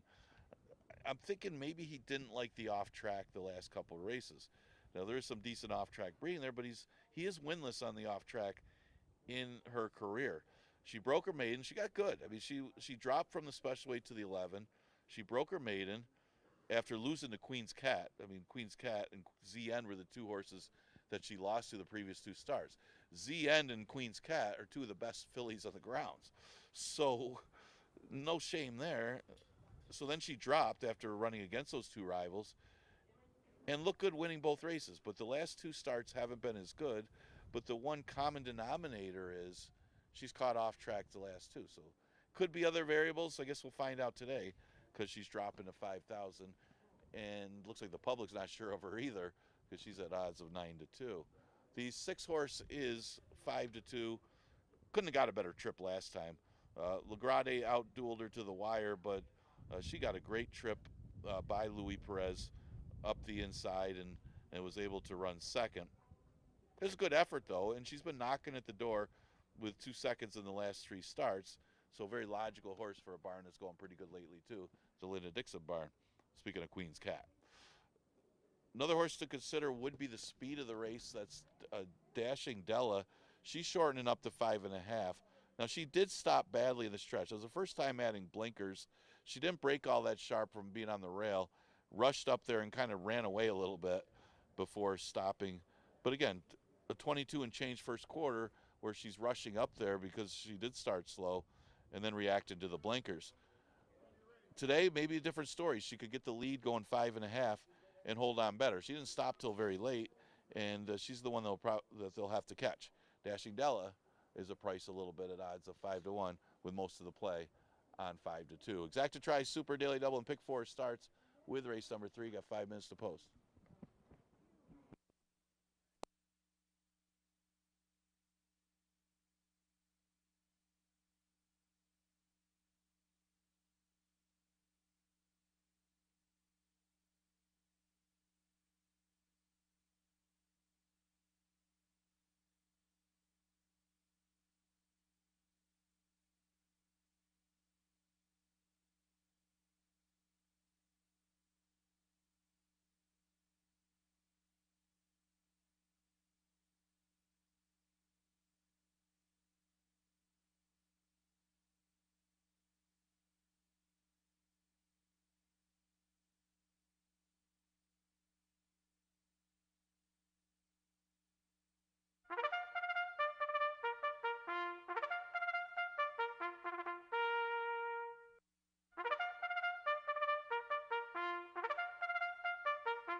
Fillies and mares coming on the track. Third race at Finger Lakes. Number 1 is Jet Tador and Christopher Elliott. Number 2, Dashing Della, Emmanuel de Diego. Number 3, Red Butterfly, Christian Navarro aboard. Number 4, Kitty Tin Tin, Jeremias Flores, the riding assignment. Number 5, Cajunette, Cabercoa. Number 6, 5-2, Luis Perez. And last but not least, number 7, our First Lady, and Joel Cruz. Post time in just a few minutes.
2 minutes.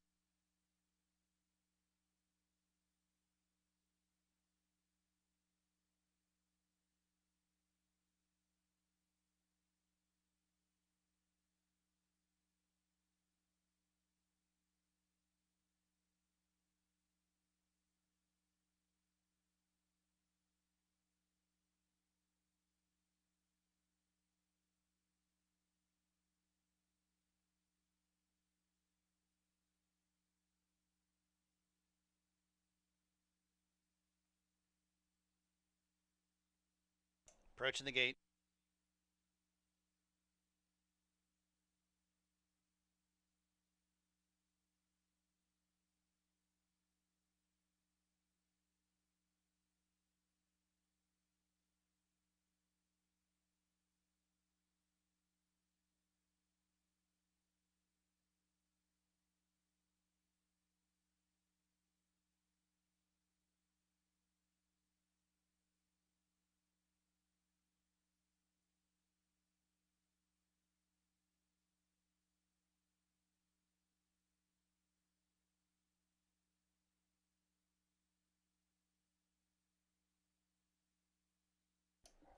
Fillies and mares have made their way to the gate for race number 3 from Finger Lakes.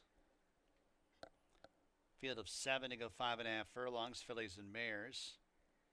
Current favorite 8 to 5, number 6, 5 to 2.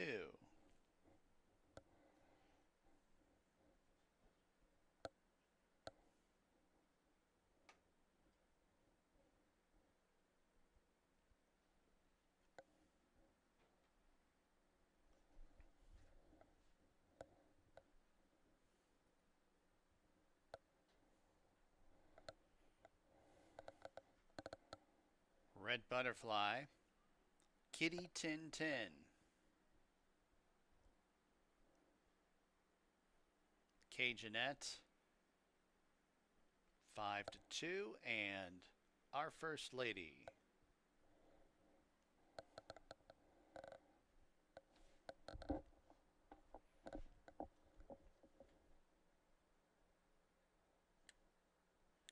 Our First Lady to the outside. They're all in the gate.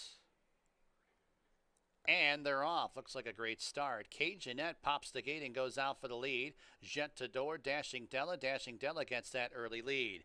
Jet Tador is in second. K Jeanette tracks in third. Red Butterfly towards her inside fourth. 3.5 lengths off the lead. A space of 3 to 5 to 2 to the outside of Kitty Tin Tin. And a half length to Our First Lady, who's widest up the backstretch at the tail of the field. Entry into the turn. Dashing Della on top. The lead's 2 lengths. Red Butterfly attacks on the outside second. Jet Tador now out sprinted in the middle, going in third. 5 to 2. K Jeanette, Our First Lady, our 4th, 5th, and 6th, and Kitty Tin Tin to the tail of the field and about 11 lengths off the lead as they reach the top of the home stretch. And it's Dashing Della the first to face us. Red Butterfly on the outside second. Jet Tador attempts to re-rally in third. Then it's 5 to 2 in fourth, but still about 9 lengths off the lead. They run down to the final furlong. Dashing Della shaking up on the front end. Red Butterfly gets every chance of the outside second. Then it's 5 to 2, and Jet Tador in deep stretch. It's Dashing Della. Dashing Della will hold over Red Butterfly. Then it was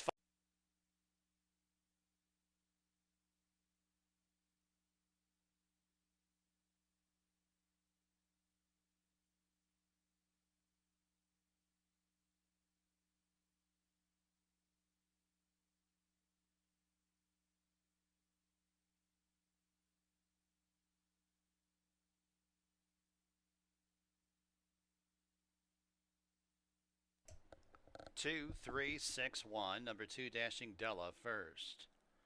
5.5 furlongs, 106.53.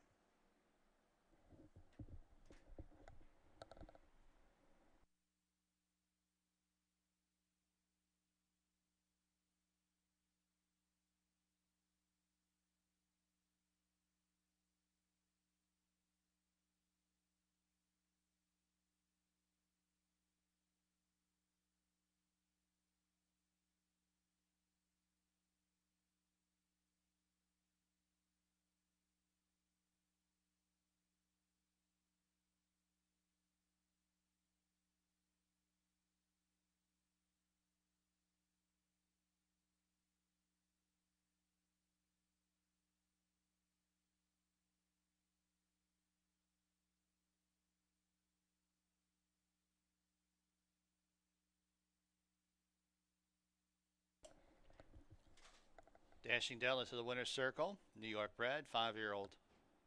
Dark brown mare by Destin out of Dash Dot Dash.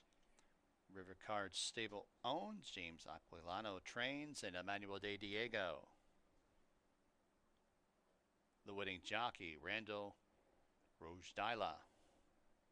Bred Dashing Della, $12.16 the winning mutual. Double $30.64. Exacta $62.22. Trifecta $26.38. Super $21.07. Fourth race, Finger Lakes, scratch number 3, HB Play Songs. Exacta, trifecta, superfecta, daily double, pick 3 wagering. Post time, race number 4 in about 24 minutes at 2:31 p.m.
All right, got 10 minutes to post for race number 4, and Dashing Della liking the cut back in distance slightly to 5.5, as she was the main speed of the race, and just held off Red Butterfly to get the win. That's Manuel Di Diego for Aquilano.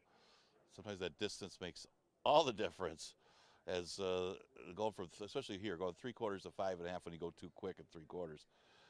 Speaking of speed, we scratched the 3 HB Plaisance out of this race, and that's going to affect the early pace. So what you're left with is a speed on the inside of Good As He Gets and Makar. Those figure to be the two horses that probably will have a little bit of early speed in here. Nilruck did show some speed in the slop, so he may try to be aggressive as well.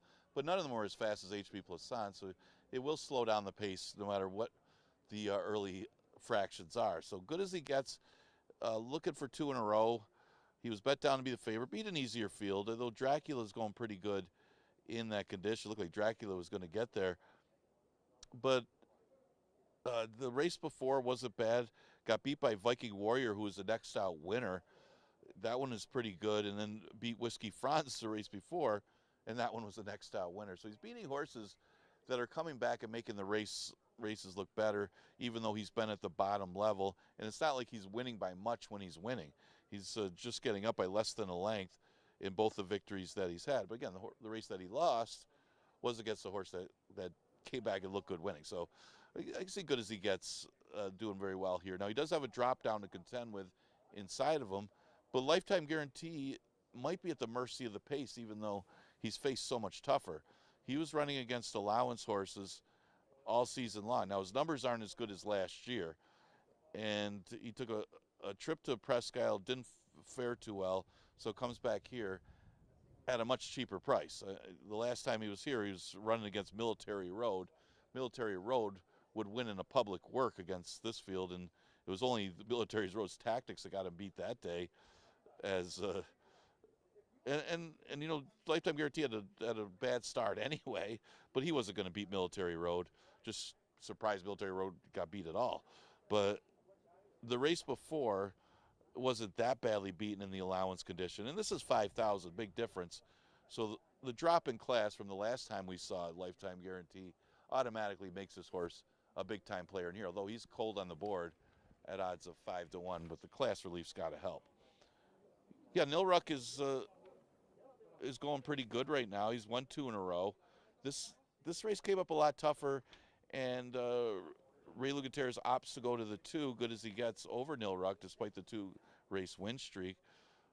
But he ran good beating Dracula last time, beat a decent field the race before. So he's got similar form as Good As He Gets. Same type of form, maybe not quite the numbers as the other horse does, but he's done little wrong. The last 3 starts that's coming to Finger Lakes, just the one bad start, his first start here, but that was a tough special weight field. But he dropped off a win. That was the thing. He beat maiden special weights and then dropped off a win to beat 5,000s, and he stays at the bottom level. So he could be even better than what he looks last time. So he's another contender. He's getting play. Public likes him despite the jockey choosing to go to the other horse, and he's at odds of 3-2. And certainly could be aggressive, be one of the pace players in this race as well. Makar figures to do either. He could go to the front or sit just off, and last time he was close up and made his move and just kind of flattened out in that race. But he's not running badly. He's just kind of an every other horse. It seems like every other race this horse runs well. Unfortunately for him, he ran well last time, so a real tricky read is Makar. Exacta Tri Super Daily Double and Pick 3 starts in the 4th. Again, we scratch the 3, HB Plaisance.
Horses coming on the track for race number 4 from Finger Lakes. Scratch the 3. Here's your field. Number 1, Lifetime Guarantee and Cabercoa.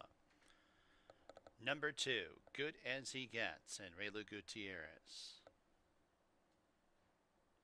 Number 4, Makar, Andre Worry.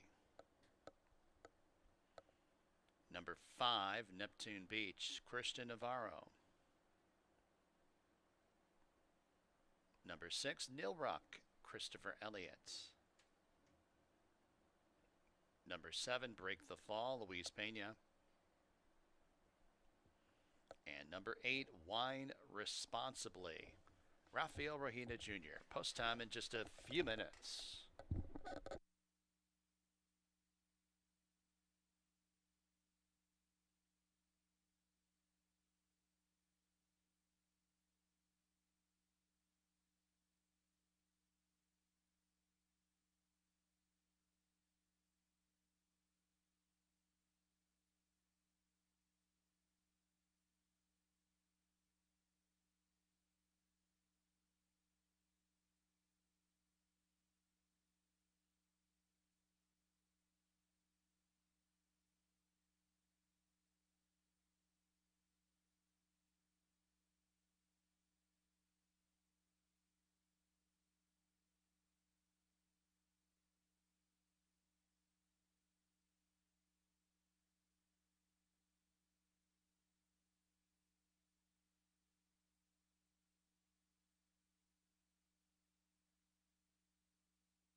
2 minutes.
Approaching the gate.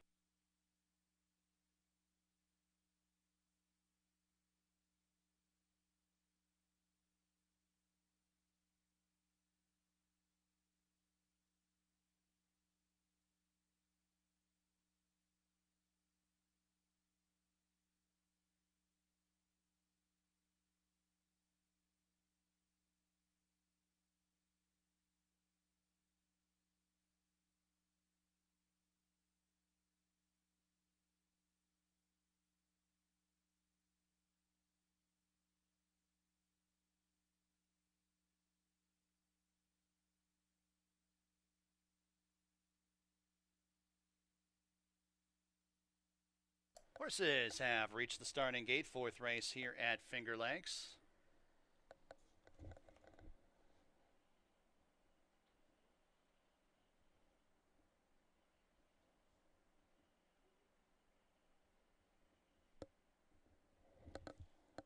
Field of 7 to go mile 16th.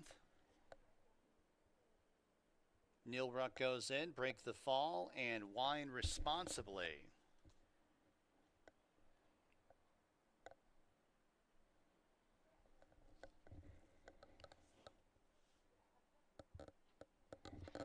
They're all in the gate, and they're off. Good start for Makar, who barrels out for the lead. Neil Ruck breaks the fall and wide responsibly for the place. 3 across the track early on. Good as he gets to the inside of Wine Responsibly, backs off the pace. A couple more lengths to the trailers. Lifetime guarantees to the inside of Neptune Beach. 3 abreast as they circle around the first turn. Makar has the lead. Neil Ruck and break the fall outside second and third. A gap of about 6 lengths back to Good as he gets, who settles in the 4th spot. 5 further lengths to Wine Responsibly, who's about 3 lengths in front of Neptune Beach, and a length back to Lifetime Guarantee, who's in the 7th and trailing position and about 16 lengths off the lead. 4.5 furlongs to go in this race. Neil Ruck has the lead. Challenger inside outside. Break the fall 3 wide. Makar at the fence in third. 4 lengths to Good as he gets. Has had a great trip so far in fourth.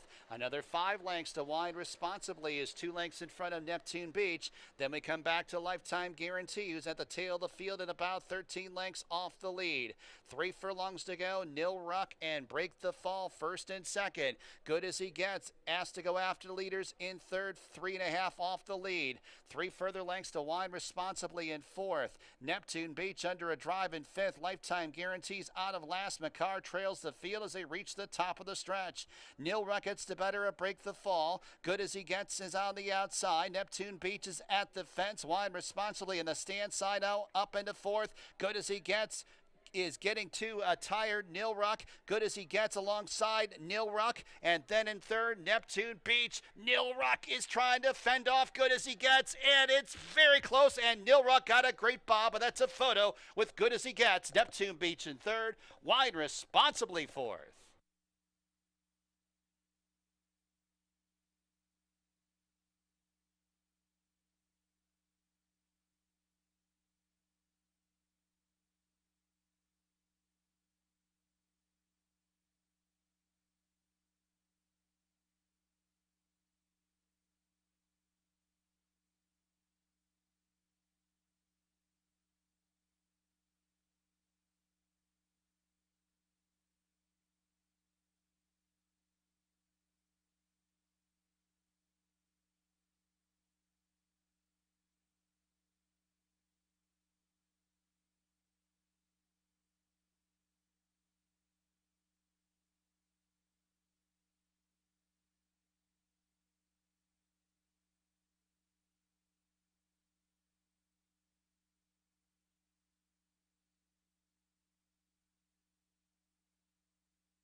Number 6, Nil Rock holds off. Number 2, Good as He Gets.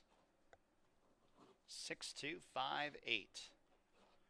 In race 4 from Finger Lakes.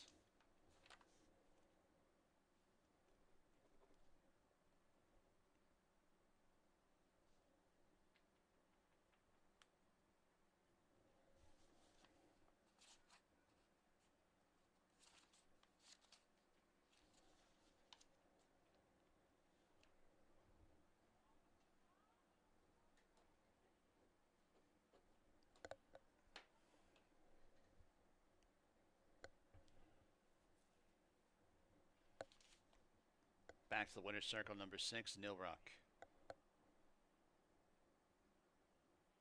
3 wins in a row for this Kentucky bred 4-year-old Duck Brown Gelding by Connect out of Good Grammar.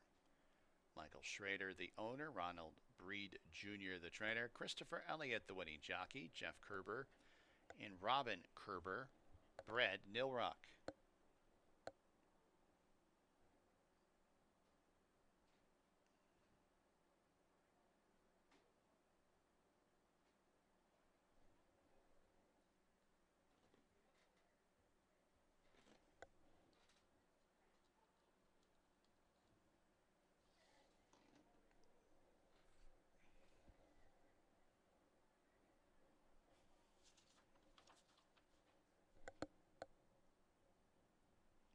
$7.46 the winning mutual, double $50.04, exacta $14.76, trifecta $38.61, super $22.23, pick 3 $39.71. Fifth race, Finger Lakes, scratch number 3, I Love Cara, and number 6, I'm Solo and in Love.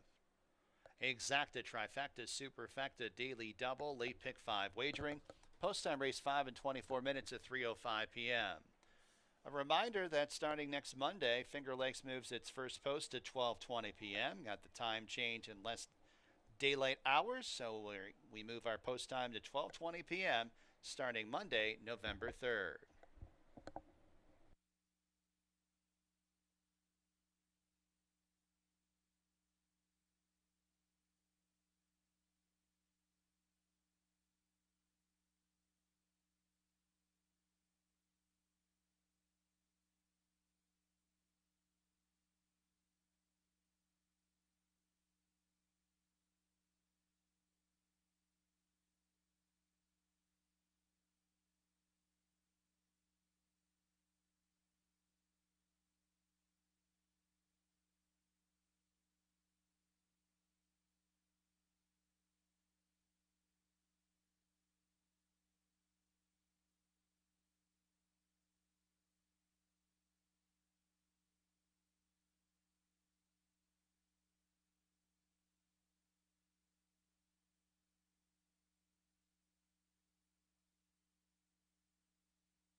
All right, about 10 minutes to post for race number 5, Nilruck, the backwards course. So the horse is sharp right now, sharp enough. And we go to the 5th, we scratch the 3, I Love Kara, and the 6, I'm Solo in Love. And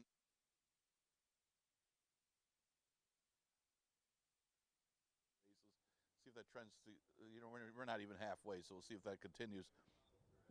There does seem to be some pace in here. You got Sharpoon coming at us.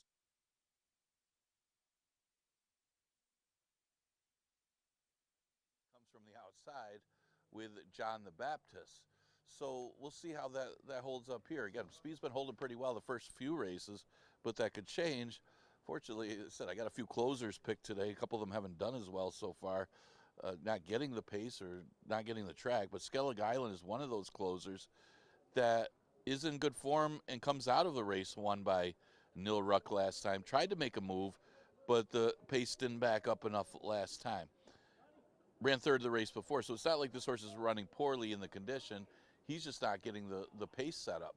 Looks like there's a chance to get the pace set up here, but I guess the other question is how can you close from further back today?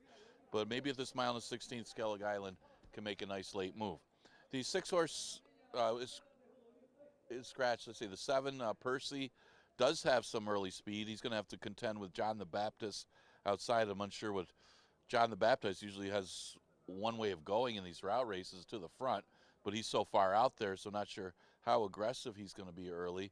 But Percy doesn't need the lead. He can be close, and he hangs around in these conditions. He dropped to 5. Ever since dropping to 5, he's hit the board all 3 times, so it's hard to leave him out in this spot. We got the top trainer. The 8 Whiskey Franz looks to be the other one in here. He drops back to 5,000. That's the level that he was claimed. A little ambitious, sending him up in class to allowance horses.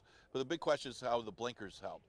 They tried the blinkers on. It's hard to gauge if the blinkers helped or not because he was in against allowance competition. So he drops way back down to 5. He won pretty easily when he broke his maiden, easier than it looks.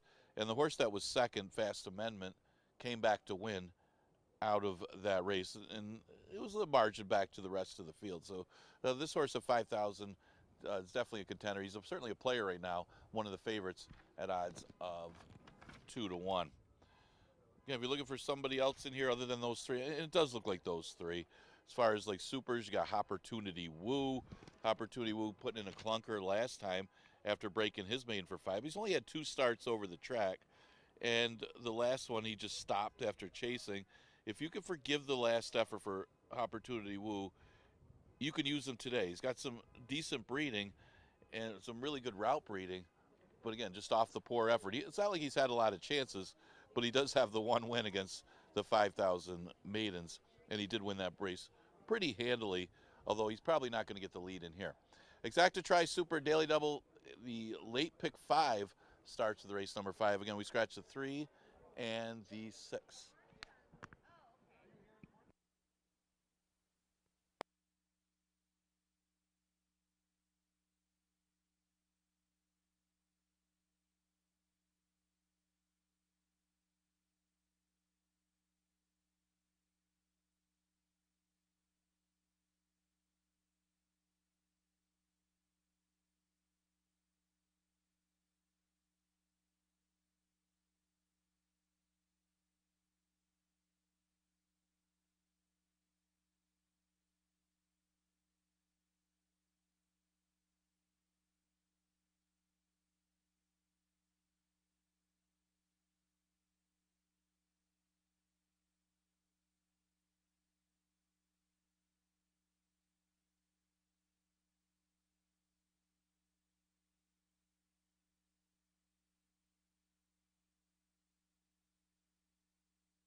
Coming on the track, fifth race at Finger Lakes. Scratch the 3 and 6. Number 1 is Watermelon Crush and GM Rahina. Number 2 is Opportunity Woo and Michael Davila Jr. Number 4, Skellick Island, Hemant Harkey.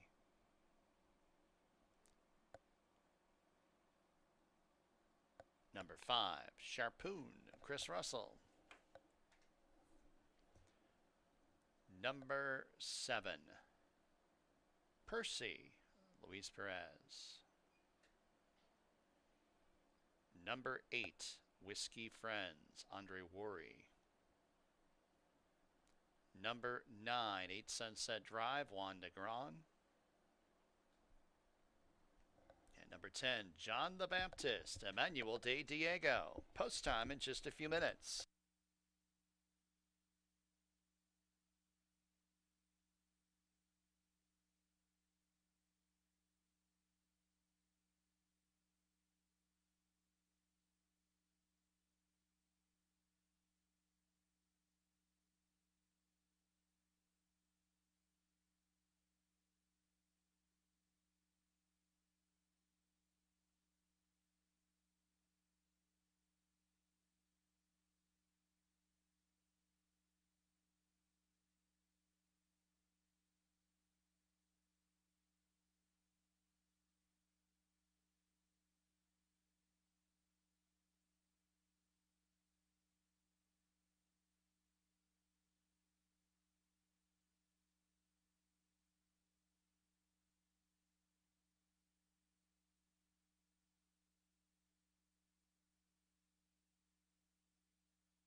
2 minutes.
Approaching the gate.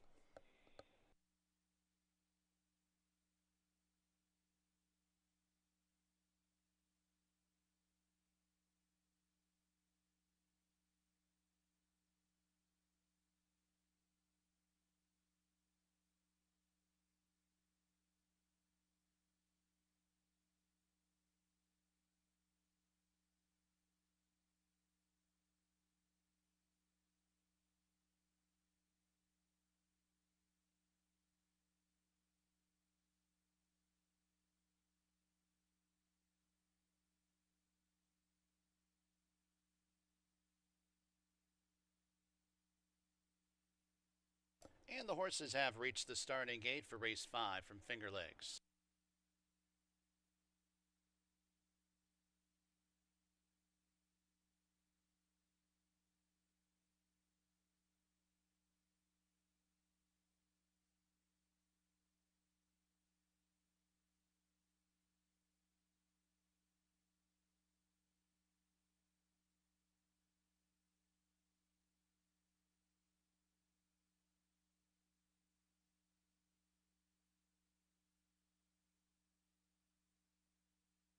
Percy going in.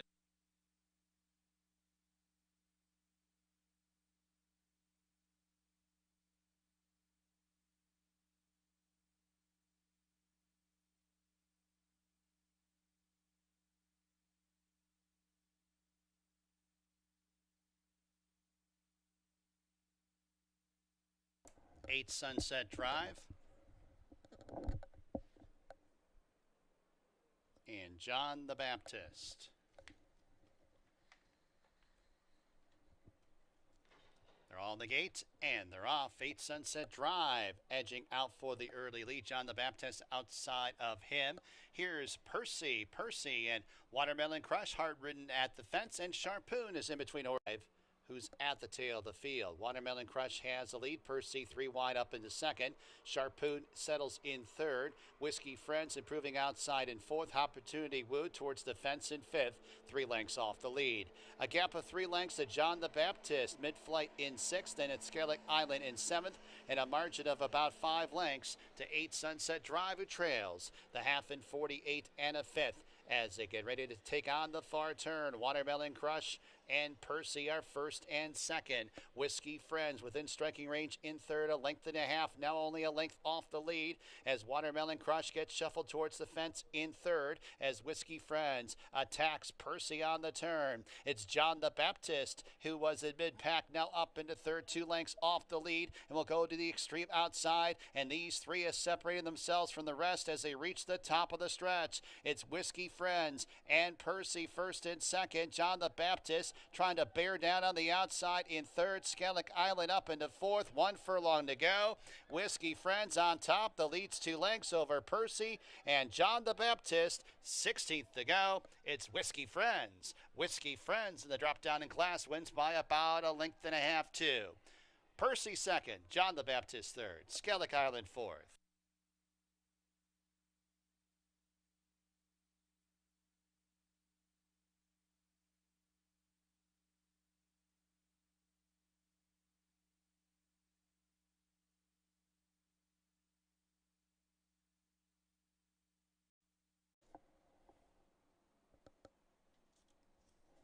8-7, 10-4. Number 8 Whiskey Friends first.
To the winner's circle, number 8 Whiskey Friends. New York bred, 3-year-old chestnut gelding by Speightster out of Dreamed to Dream. Rachel Sells, owner trainer. Andre Worry, the winning jockey.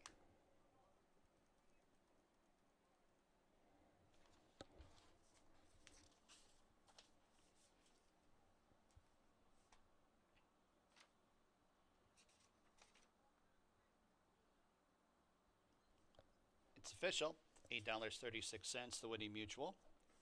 Double $23.54. Exacta $17.26. Trifecta $40.18. Super $12.40. Pick 5, 5 of 5, $466.57.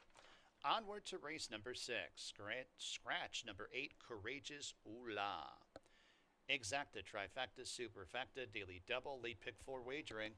Post time race 6 in about 20 minutes at 3:36 p.m.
All right, getting ready for race number 6, and call that the former stablemate exacta in the 5th is Whiskey Franz and Percy run their first. Whiskey Franz getting victory.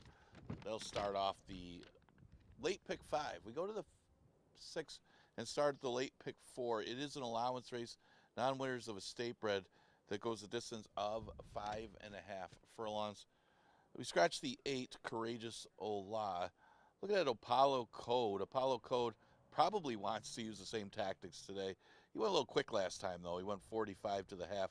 Today's track, it does probably want to go quicker, but this one, Sorority Prank got the early lead, so he was forced to go and ended up opening up in the stretch. It just got caught at the wire by Prince of Truth. Actually, it was a good effort by the winner either way. So he's shortening up here to 5.5. We watched another horse earlier, went too quick going 3/4, shortened up to 5.5. Liked them both today. That was the Dashing Della was the other one that in the second race. So I would think against these horses, it was a good effort off the last one anyway. It's just a matter of pace, flow, and tactics. But you would think that off of that last effort, Apollo Code's going to be awfully tough. But I thought the main threat might be the 7, Puckish. Puckish, more of a closer, kind of against the track.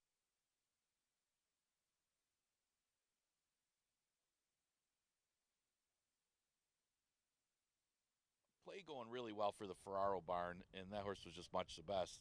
So Puckish running a good second. Actually took a lot of money. Actually went off favored overplay in that race. That's how much they thought of Puckish. Maybe they thought he'd run a little better on the off track, but he did. He ran great last time. So give him another chance today. There's no plays in here. This Apollo Code would probably be the toughest one that he would have to beat. Other horses to consider, you got Pandemic Hero getting some play. That's a tricky read. He was here before, but in the Leon Reed, he does have some good dirt races in New York, and he does have some early speed that he was showing before going on the turf. But again, his only start here was caught wide from an outside post in the Leon Reed Memorial. Of course, that race he had to run without Lasix. Interesting to see what happens with that horse here. He is getting some early play at 2-1. A couple of these Ferraro horses have the same profile. Talking about Stars and Stones and Skylar Starship, they're both about equal. I mean, Skylar Starship might be slightly better, although his last race he wasn't as good because he didn't handle the slop. But back to a fast track today for Skylar Starship, and the last few races here at Finger Lakes, I mean, this horse has not missed the board in those fast race, at least recently, going back to last year on fast racetracks here at Finger Lakes. So Skylar Starship's another one that's a top 3 threat, probably an underneath type that you can use in trifectas. You probably stay the same for Stars and Stones. Maybe both of them can hit the board in here behind Apollo Code. We'll see.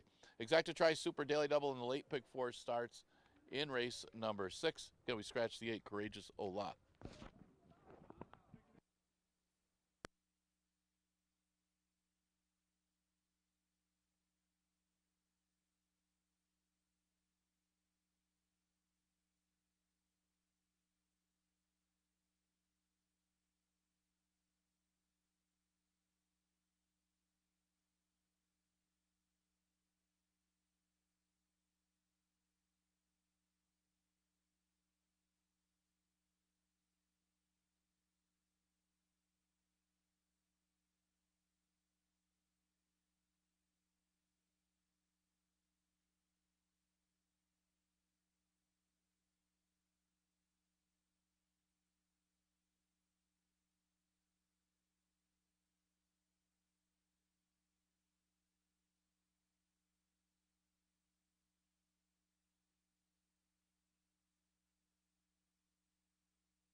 Horses coming on the track. Race 6 from Finger Lakes. Scratch number 8. Number 1 is Max Foster and Kevin Navarro.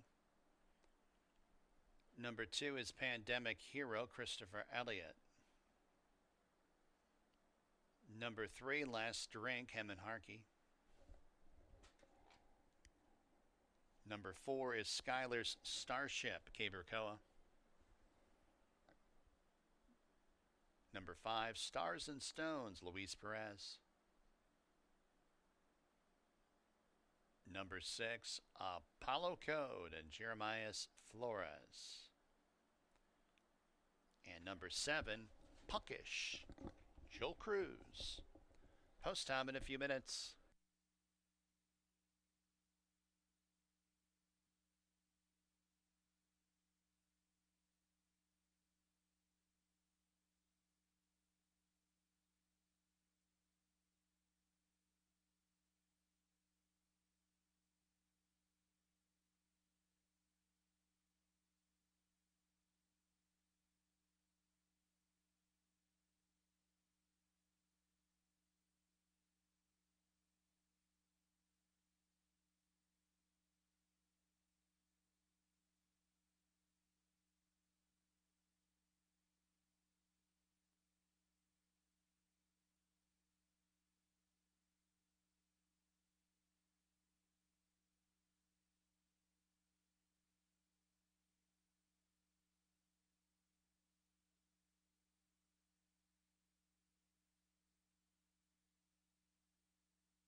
Approaching the gate.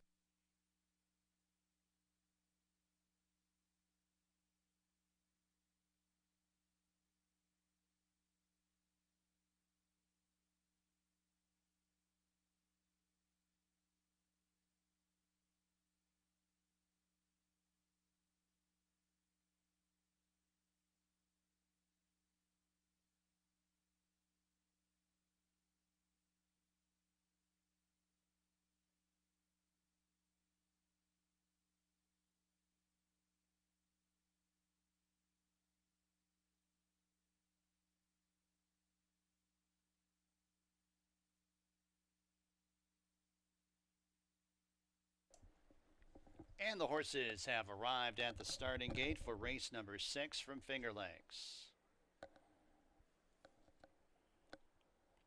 Got a field of 7 to go 5.5 furlongs. 6 to 5, number 7, Puckish.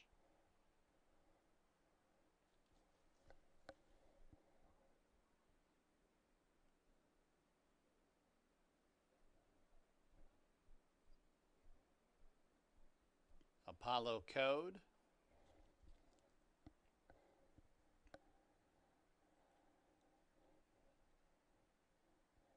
Puckish.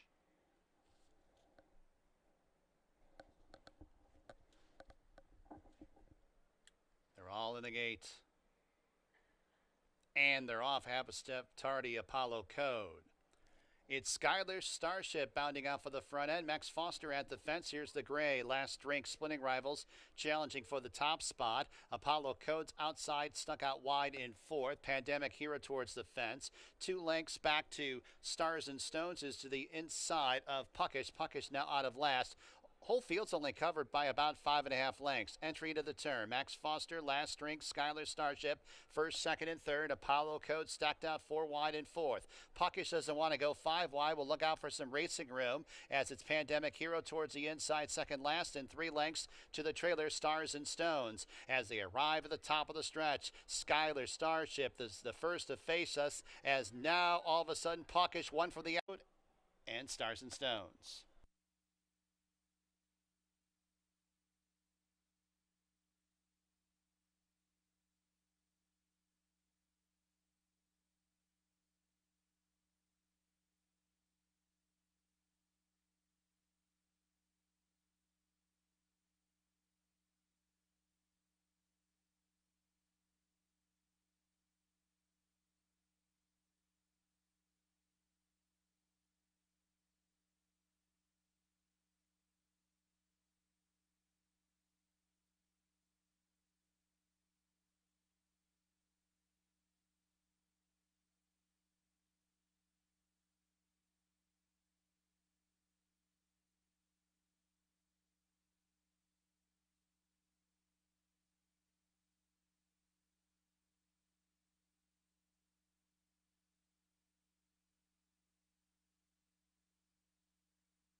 Seven, 4, 6, 5. Number 7, Puckish first. 5.5 furlongs, 105.27.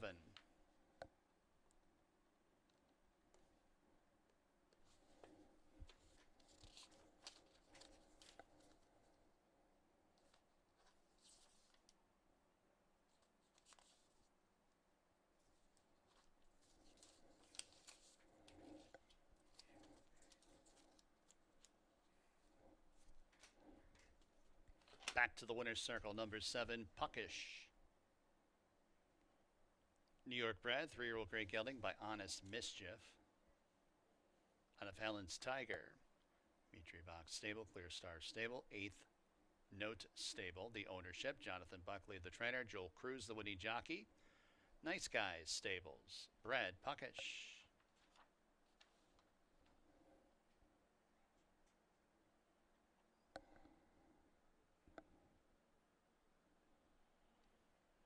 $4.44 the winning mutual.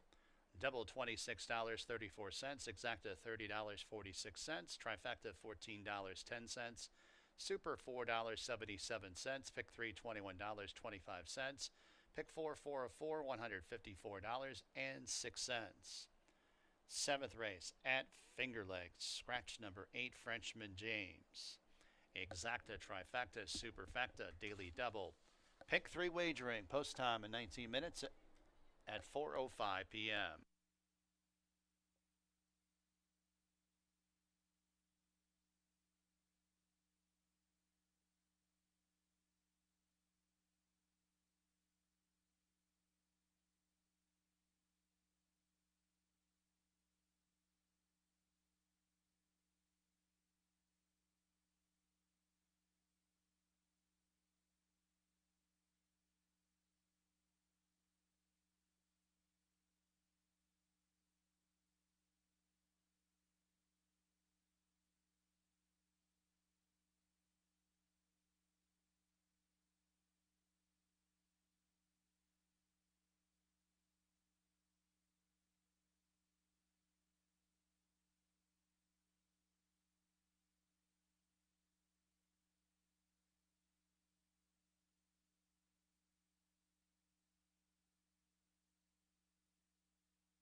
All right, we're in the paddock right here for the seventh race, and looking at the sixth, man, Puckish blocked behind horses. I think he took up twice, trying to wait for room.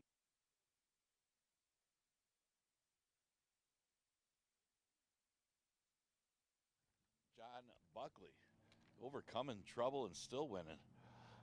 5,000 maiden claimer is the seventh race, and look at some of the contenders.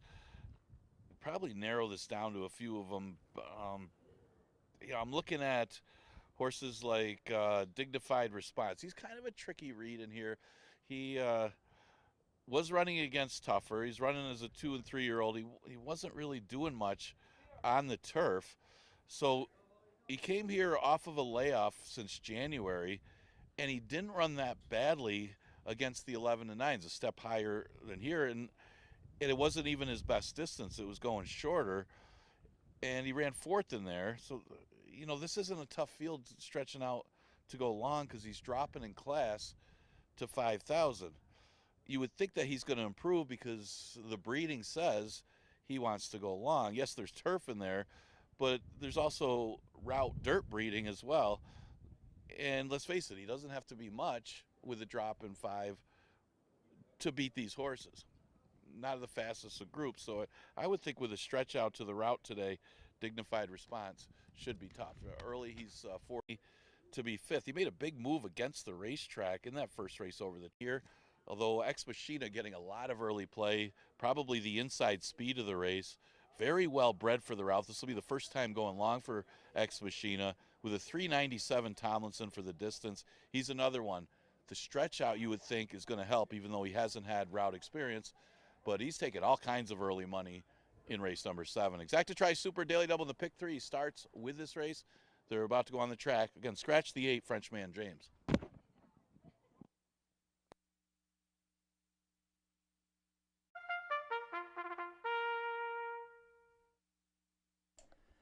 Horses coming on the track, 7th race here at Finger Lakes. Scratch number 8, leading the post parade, number 1, Waiting for AI, with apprentice Alexa Marie Cintron. Number 2 is Ex Machina and a Caber Koa. Number 3, Renaissance Man, John Barrios. Number 4, Last Vintage in Hemenharkey. Number 5, High Water Mark, Joel Cruz. Number 6, Belmont Union and Christian Navarro.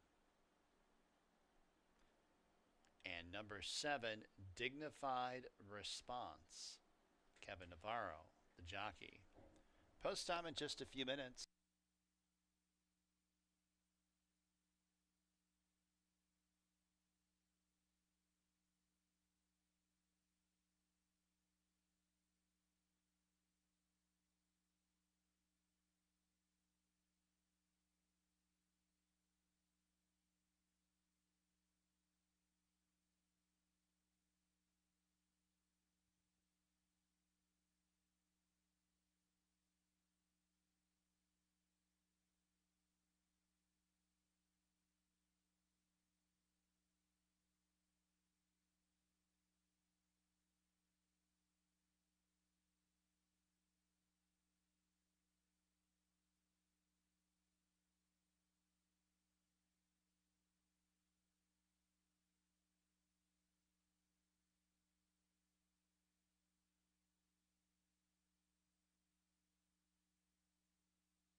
And the horses have reached the starting gate for the 7th race from Finger Lakes.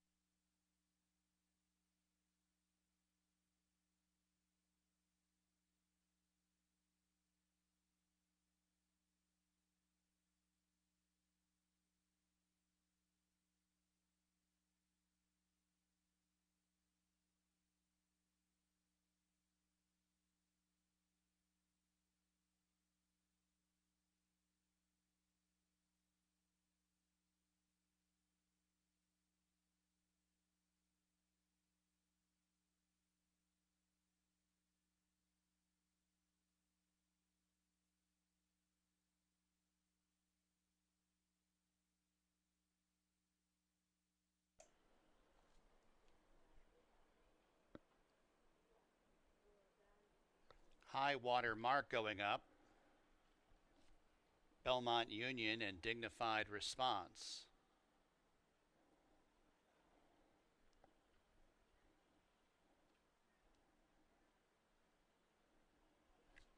They're all the gate.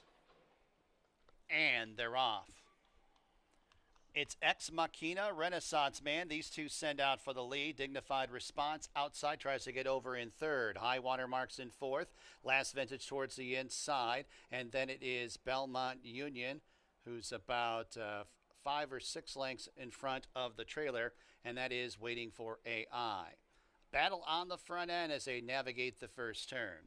Renaissance Man has the lead. Ex Machina yields in second. A space of 4 lengths. A Dignified Response in third. Another 4 lengths back to Belmont Union, who's to the outside of Last Vintage. Then 3 lengths back to High Water Mark, who's about 8 lengths in front of Waiting for AI, who's void of any early speed at the tail of the field. First quarter, 24 seconds. Up the backstretch, Renaissance Man has the lead, but did work for it. The lead's 2 lengths. Half mile to go in this race. Ex Machina takes another crack at that one in second. Dignified Response in third. The opening half in 48 2/5. A space of about 7 lengths to Belmont Union up into fourth. Last Vintage inside of him. Then 7 lengths to High Water Mark, who's 8 lengths in front of Waiting for AI. 2.5 furlongs to go in this race. As it's Renaissance Man and Ex Machina. Ex Machina takes over the lead. Dignified Response saves all the ground into the stretch at this point in time. Now angles a little bit to the outside in third. Many lengths back to Belmont Union outside in fourth. As they run down to mid-stretch, Ex Machina has the lead over Renaissance Man. Dignified Responses towards the inside. Then it's Belmont Union. High Water Mark from far back. High Water Mark has passed a couple horses as Ex Machina is getting pulled up out of the race. It's Renaissance Man. High Water Mark splitting horses. High Water Mark wins over Belmont Union. Then it was Renaissance Man and Dignified Response.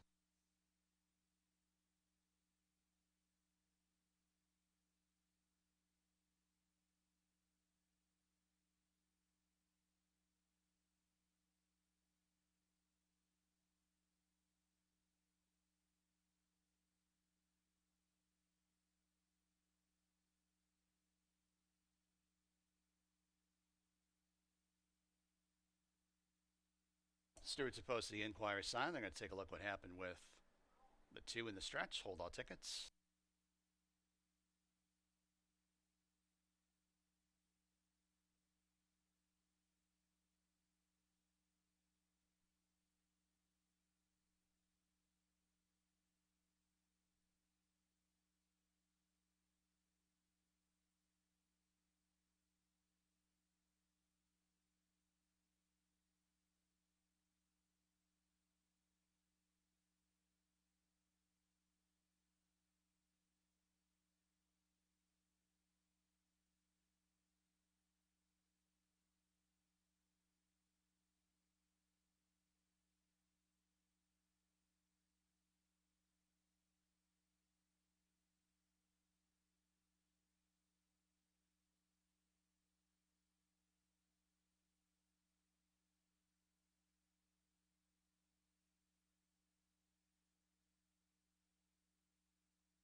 No action taken. Stewart's rule, the two ex machina caused his own problem in the stretch. 5, 6, 3, 7 in race 7. High water mark first.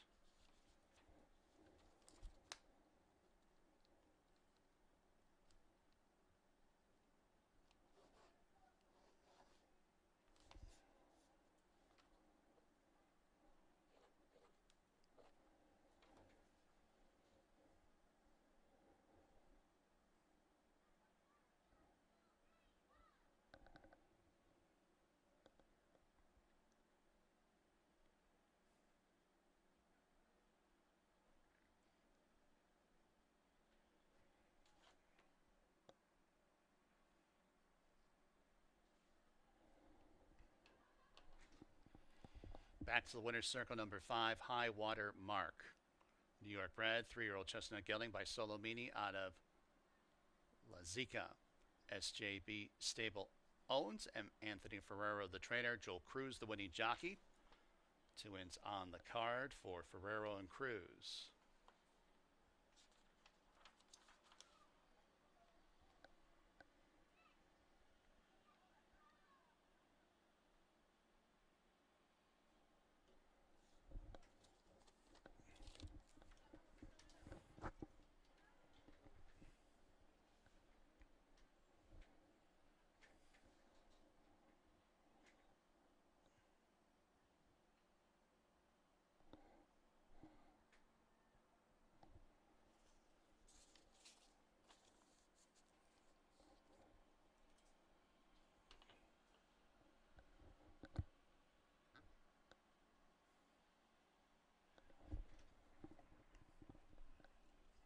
$14.76 the winning mutual. Double $40.48. Exacta $23.42. Trifecta $31.78. Super $13.85. Eighth race from Finger Lakes. Scratch the 5 and 11. Ragtime Prankster and Mama's Midi. Exacta, Trifecta, Superfecta, daily double wagering. Post time for race 8 in about 19 minutes at 4:35 p.m.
All right, 8th race upcoming, and we say in horse racing, you never cash your ticket or count your money until they cross the wire.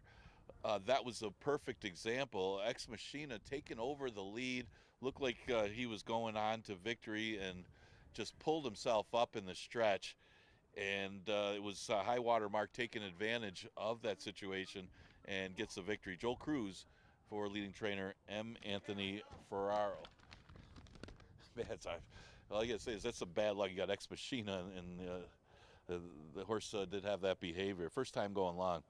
Scratch the 5, Ragtime Prankster out of race number 8. Very good feature race that we got here, and good allowance condition. Never won 2, and it attracted a strong field and a good betting race. So great feature for this Tuesday card. We scratched the 11, Mama's Midi, and also scratched the 5, Ragtime Prankster. And yeah, looking at some of the contenders in here right now, the early favor is the 8 Corvus, and off the second place finish that this horse had going long against the one other than State Breds in New York. The race is good enough to beat these, as good as this field is. Now, they tried the blinkers last time and didn't work out. Of course, they're still, as far as I know, they're still running with blinkers today. So not sure if it was the blinkers or some other variables. Probably the biggest variable is how fast the race was. They went 45 to the half, 109 for the 3/4, and finished up in 135. So this horse maybe just couldn't be competitive with those kind of fractions. So you can forgive the last effort just on how quick the race was. So if he runs back to the race before, he should be awfully tough in here. So he's one of the main contenders in race number 8. The 2 horse is Not for Nothing, a big price on the board right now at odds of 18 to 1. But if you're a trip player and you're watching this horse last race in this condition, he had to be in first or second if he gets through. He got hopelessly blocked behind horses and ended up having to settle for 4th because he was behind that wall of horses. And there's just absolutely nowhere to go for Weatherly. Previous starts not bad. He was hitting the board the last 2. He's a well-bred horse. Remember, he ran second in here, cutting back in distance in the Tin Cup Chalice Stakes as a 2-year-old. So the horse has some talent. And again, he hasn't run a bad race except for the first start of the year, and he probably needed that race. Again, he would have probably been first or second if he did not have that trouble and would have got through in that last race. And again, big price on the board for Not for Nothing. See if he gets a cleaner trip today. The tricky read is the turf horse, Lucas's Mischief. Now, this trainer has had a lot of success, especially with this jockey, sending horses in here and winning races. And for a while there, he was undefeated with his first few starts that he had. Well, here's a horse by Iron Into Mischief. Real good one, really well-bred horse. And he does have a win recently on the dirt. Of course, that was a little bit weaker race of Penn National and off the turf race. But he's also running against some real tough customers in those allowance races at Penn National and Meadowlands. So it's how good is he as far as being on the dirt against these horses? Well, he's got good early speed. You can kind of see that on his paper. And he should be the inside speed of the race in here. And that makes him dangerous. He should be very quick. The question is going to be probably Mr. Sugar Daddy, how much speed that horse has stretching out if he's able to get a clear early lead. He does show some really quick fractions on the turf when going to the front. So tricky read is the 3, Lucas's Mischief, with the turf to dirt angle. The 7 is Incantation for H. James Bond, kind of a legend around here. H. James Bond has this horse and ran second going a mile against the 40,000s in New York after tried a couple Saratoga races. Now, he's been here before. Most recently was back in November where he ran second to Hey Toby, and Hey Toby was no slouch in this condition. He's been in this condition for a little while now, but he's hit the board both times at this distance, and his numbers are very competitive against this group. So another one to consider in here, and he is getting some play at odds of 4 to 1. So the late double starts with the 8th, Exacta Try and Super Offered. Again, we scratch the 5 and the 11.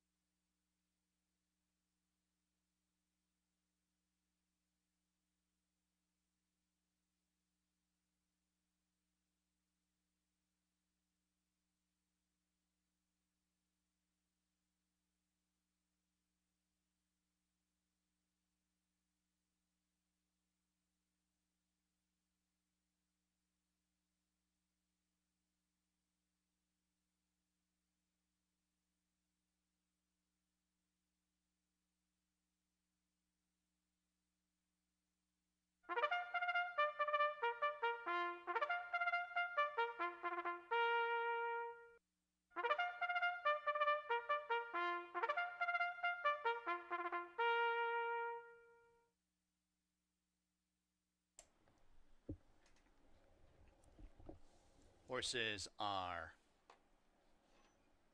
on the track. Eighth race, Finger Lakes. Scratch the 5 and 11. Number 1 is One More Rep and Andre Worry. Number 2 is Not For Nuttin' and Cabercoa. Number 3, Lucas's Mischief and Noel Bieto.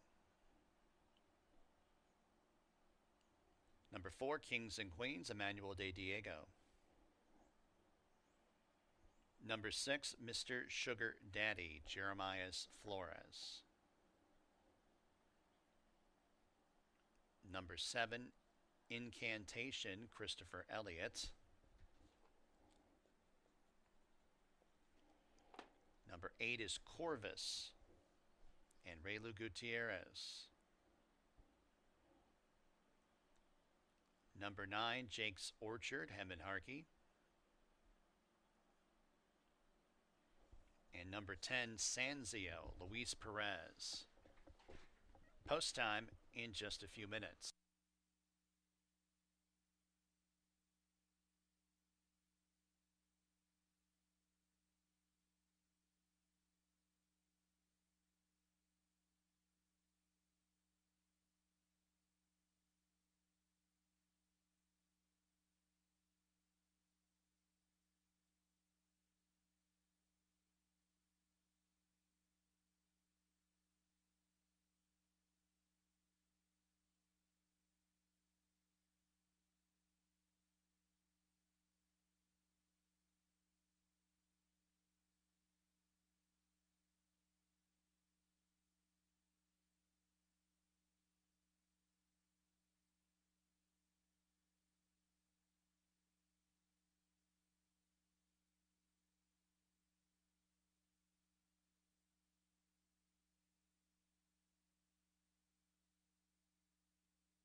Horses begin their approach to the starting gate for race 8 from Finger Lakes. Approaching the gate.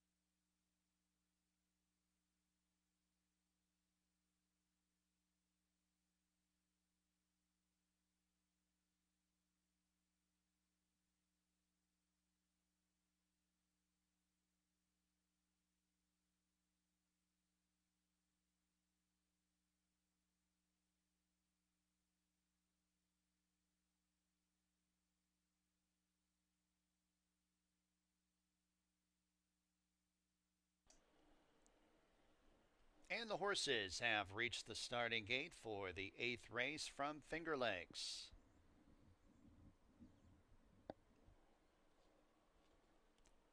Got a field of 9 to go a mile and 70 yards.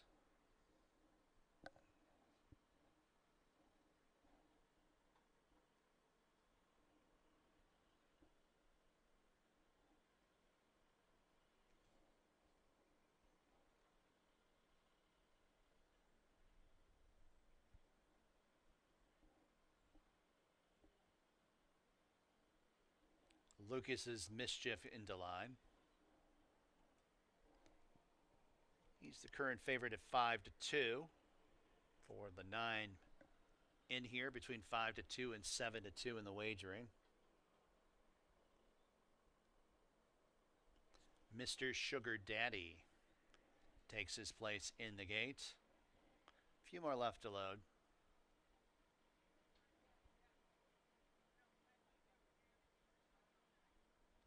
Corvus goes in.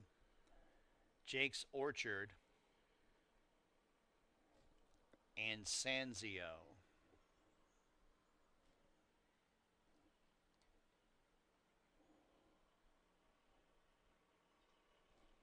Two to one on Lucas's Mischief. And they're all in the gate. And they're off. Good start for Lucas's Mischief, who sends out for the lead. Kings and Queens. Jake's Orchard, second and third. Mr. Sugar Daddy outside in fourth. Corvus races in fifth and is to the outside there of Incantation as they sort themselves out. Sanzio is to the outside of Not For Nothing near the back, and one more rep is at the tail of the field. Two horses dueling for the top spot as they transition to the backstretch. Jake's Orchard to the outside of Lucas's Mischief. First quarter mile carved out in 23 4/5. Kings and Queens is a clear-cut third and 6.5 lengths off the lead. Then we got a cluster of three. Mr. Sugar Daddy splitting rivals. It's Incantation at the fence. Corvus is deep on the course and 6.5 lengths off the lead. 5 lengths back to Sanzio, who's about a length in front of Not For Nothing. And one more rep is at the tail of the field as they make the entry into the far turn. Lucas's Mischief has the lead by 3 lengths. Incantation up into second. Jake's Orchard drops back. Kings and Queens and Mr. Sugar Daddy are deep on the course. Corvus able to save ground towards the inside. Sanzio from far back will follow Corvus, and Sanzio's up into fourth. Now shift to the outside a little bit of Corvus, but now that hole closes up and it'll go back to the inside. All the meanwhile, Lucas's Mischief has a 6-length lead. Corvus is to the outside of Sanzio, second and third, and then it's Incantation fourth. They run to the 16th pole. Lucas's Mischief leads by 4 lengths over Sanzio, who's running out of time and real estate. Lucas's Mischief wrapped up in the end, a win by a length and a half. Sanzio second, third Corvus, fourth Incantation.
3-10-8-7.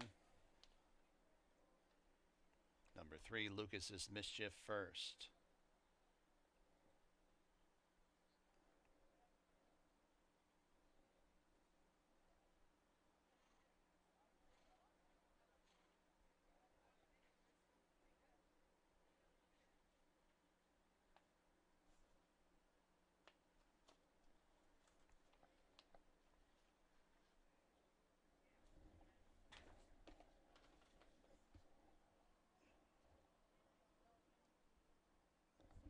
To the winner's circle, number 3, Lucas's Mischief. Kentucky Brad, 3-year-old Dark Brown Colt by Into Mischief out of Harvest for the World. RT Racing Stable owns. Leandro Moreno Barban is the trainer. Noel Beato, the winning jockey. Grantley Akers, Ryan Connor, and Ron Davidson, the winning jockey, or the breeders, excuse me, of Lucas's Mischief. Winner of race 8 here at Finger Lakes. 3-10-8-7. Miles 70 yards, 144.08. It's official, $4.72. The winning mutual. Daily double, $55.84. Exacta, $21.60. Trifecta, $22.41. Dime super, $14.39.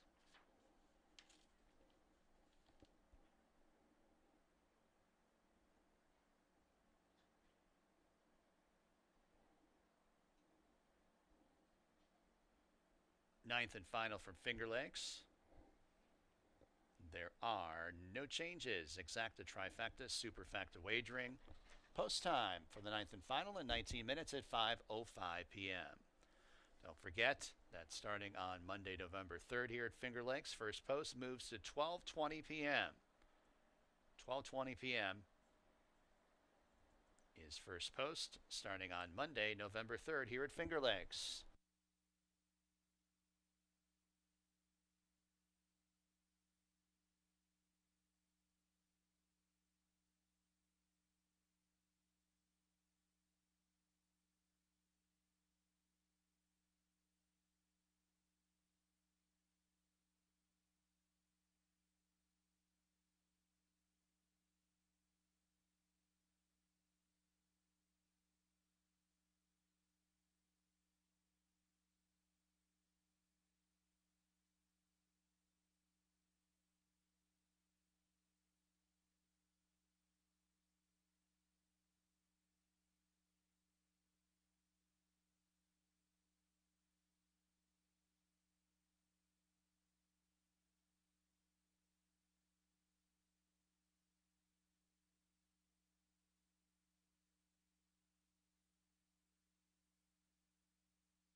All right, getting ready to conclude the Tuesday card with race number 9. Just a reminder, we have live racing tomorrow. Will be the last day of 1:15 first post before we go to the earlier post time. Remember, weekend, no live racing for the next after this Wednesday until after the time change on Monday. Then we go the hour earlier. But 1:15 the post time tomorrow. So it'll be a little bit later tomorrow with a 1:15 first post before we go to the earlier post on Monday. Of course, we got Breeders' Cup weekend coming up. So you want to watch and wager on all the Breeders' Cup races here at Finger Lakes. That's always a lot of fun. And we'll have all the action for simulcast wagering right here at Finger Lakes. And then we return with live racing on Monday with the earlier post. Yeah, we look at the last race. Oh, yeah, tomorrow, by the way, the 1:15 first post tomorrow. The early show is going to be on at 12:15 tomorrow. And you might want to tune in tomorrow as it'll be our Halloween. See what's going on with my guest will be Jackie Davis on tomorrow's show. Last race, and save the best for last, is a wide open event to finish it off. Fillies and Mares, now winners of a race since the date, are never won 4 races, going 6 furlongs. Look at some of the contenders in here. April Antics, it's got a lot more seconds and thirds. She was rolling late against My Royal Vow, who was the big favorite in that race, and was trying to close on a 47. Problem is, today, most of the winners have been on or near the lead. Front Speed has been pretty good. I see a couple horses overcame it, like Puckish. Puckish proved to be much the best. See, block behind. What a race that horse ran earlier in the day. Closed the ground, block behind horses. But most of the races today, track's been relatively quick as far as on or near the lead. And unfortunately, I think I picked a lot of closers today. That just happens. But April Antics might still be able to overcome it. She's better than these horses. She dropped a 5 last time and responded with a drop with a good second place finish. So she's currently at odds of 8-5. Another one that comes from out of it is the 5 Gringotts, although she was a little closer last time against a slower field going 6 furlongs. And she won for fun, but that was obviously she didn't beat anything in that 1 in the year 4,000. Came up really weak as she got bet down to be the favorite. But at least she ran her race and showed signs of life after it just kept dropping and dropping because she just wasn't getting there. But finally woke up a little bit in that race. So she stays at the distance of 6 furlongs, steps back up to 5,000, and maybe she got a little confidence from winning that race. The other Nerca Huertas trainee is the 9 Light Thoughts, and she's in a nice spot here because Front Speed has been pretty good today. The 6-horse Amalata Lady appears to be the speed inside of her, so she could be in good position as the outside of the 2 speeds. And Amalata Lady, she's never won at 6 furlongs, although she's hit the board a lot at 3/4. Light Thoughts, who was on the inside, didn't break all that sharp last time. She's basically inside to outside and might be in a good spot out there because of the pace scenario. So I thought both Nerco Huertas trainees had a good chance in the last race. Ace up her sleeve, can't forget about this one. She won when coming back to Finger Lakes, or I should say her first start at Finger Lakes after running at Presque Isle. She looked good winning that day. And then last time she just kind of hung a little bit, got a little tired up the inside. And then the winner, Practical Rachel, came over on her late. Actually, she stopped riding after that because Practical Rachel just kind of brushed her as she was winning the race. And the winner got DQ'd, so she got pushed up to 3rd. And she probably would have been 3rd in that race if that didn't occur. Maybe she would have passed Sky Travel for 2nd.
Coming on the track, ninth and final Finger Lakes. Number 1 is Sabrine and Michael Davila Jr. Skip over to the 3, April Antics and Ray Lu Gutierrez. Number 4, Luna Loca, Jose Baez. Number 5, Green.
Approaching the gate.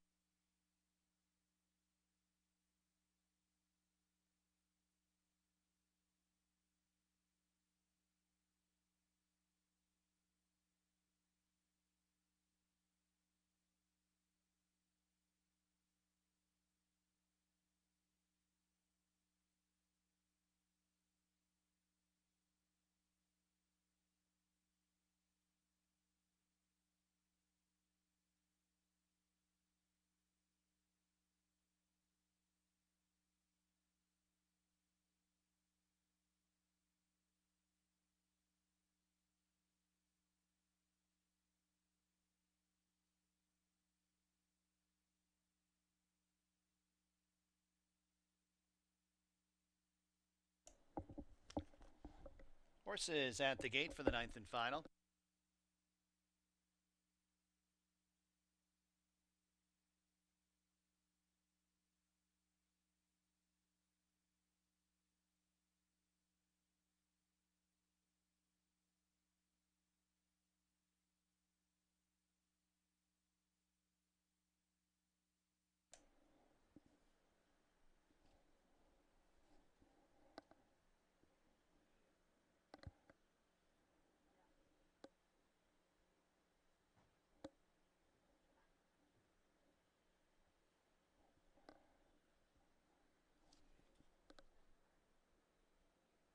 Practical Rachel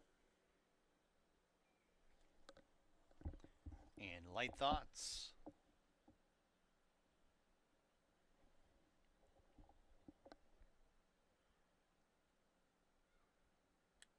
They're all on the gate. And they're off, hop in the air at the start, Sweet Invasion.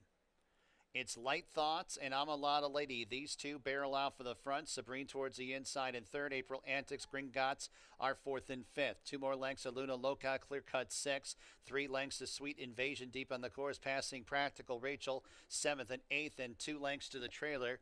Ace up her sleeve. Half mile to go in this race. And it's Light Thoughts is to the outside of Amalada Lady Sabrine. In the red blinkers, in third, 2 lengths off the lead. A space of 4 lengths. Green Got to the outside of April Antics, fourth and fifth. Luna Loca towards the inside, a ground saving 6. Then 3 more lengths back to the trailers, and they include Ace Upper Sleeve. It goes wide on the turn. Practical Rachel towards the inside, and Sweet Invasion trails the field, and Light Thoughts is isolated on the front end.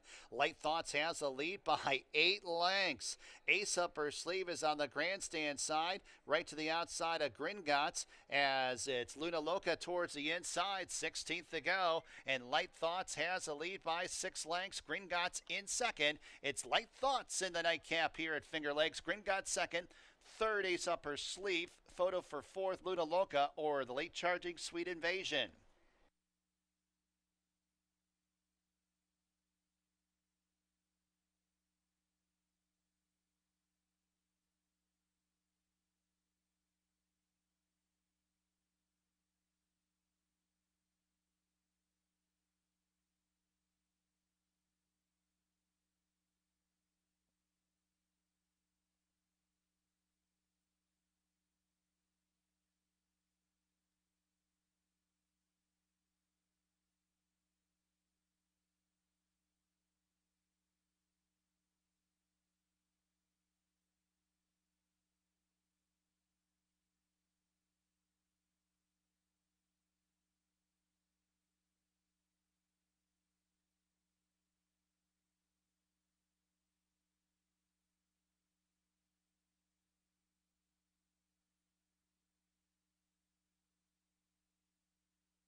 Nine, 5, 2, 4. Light Thoughts back to the winner's circle. New York bred, 3-year-old bay filly by City of Light, out of Thoughtless. Nurka Huertas. Owner trainer Emmanuel De Diego with a riding double today. Barry Ostriger. Bred Light Thoughts.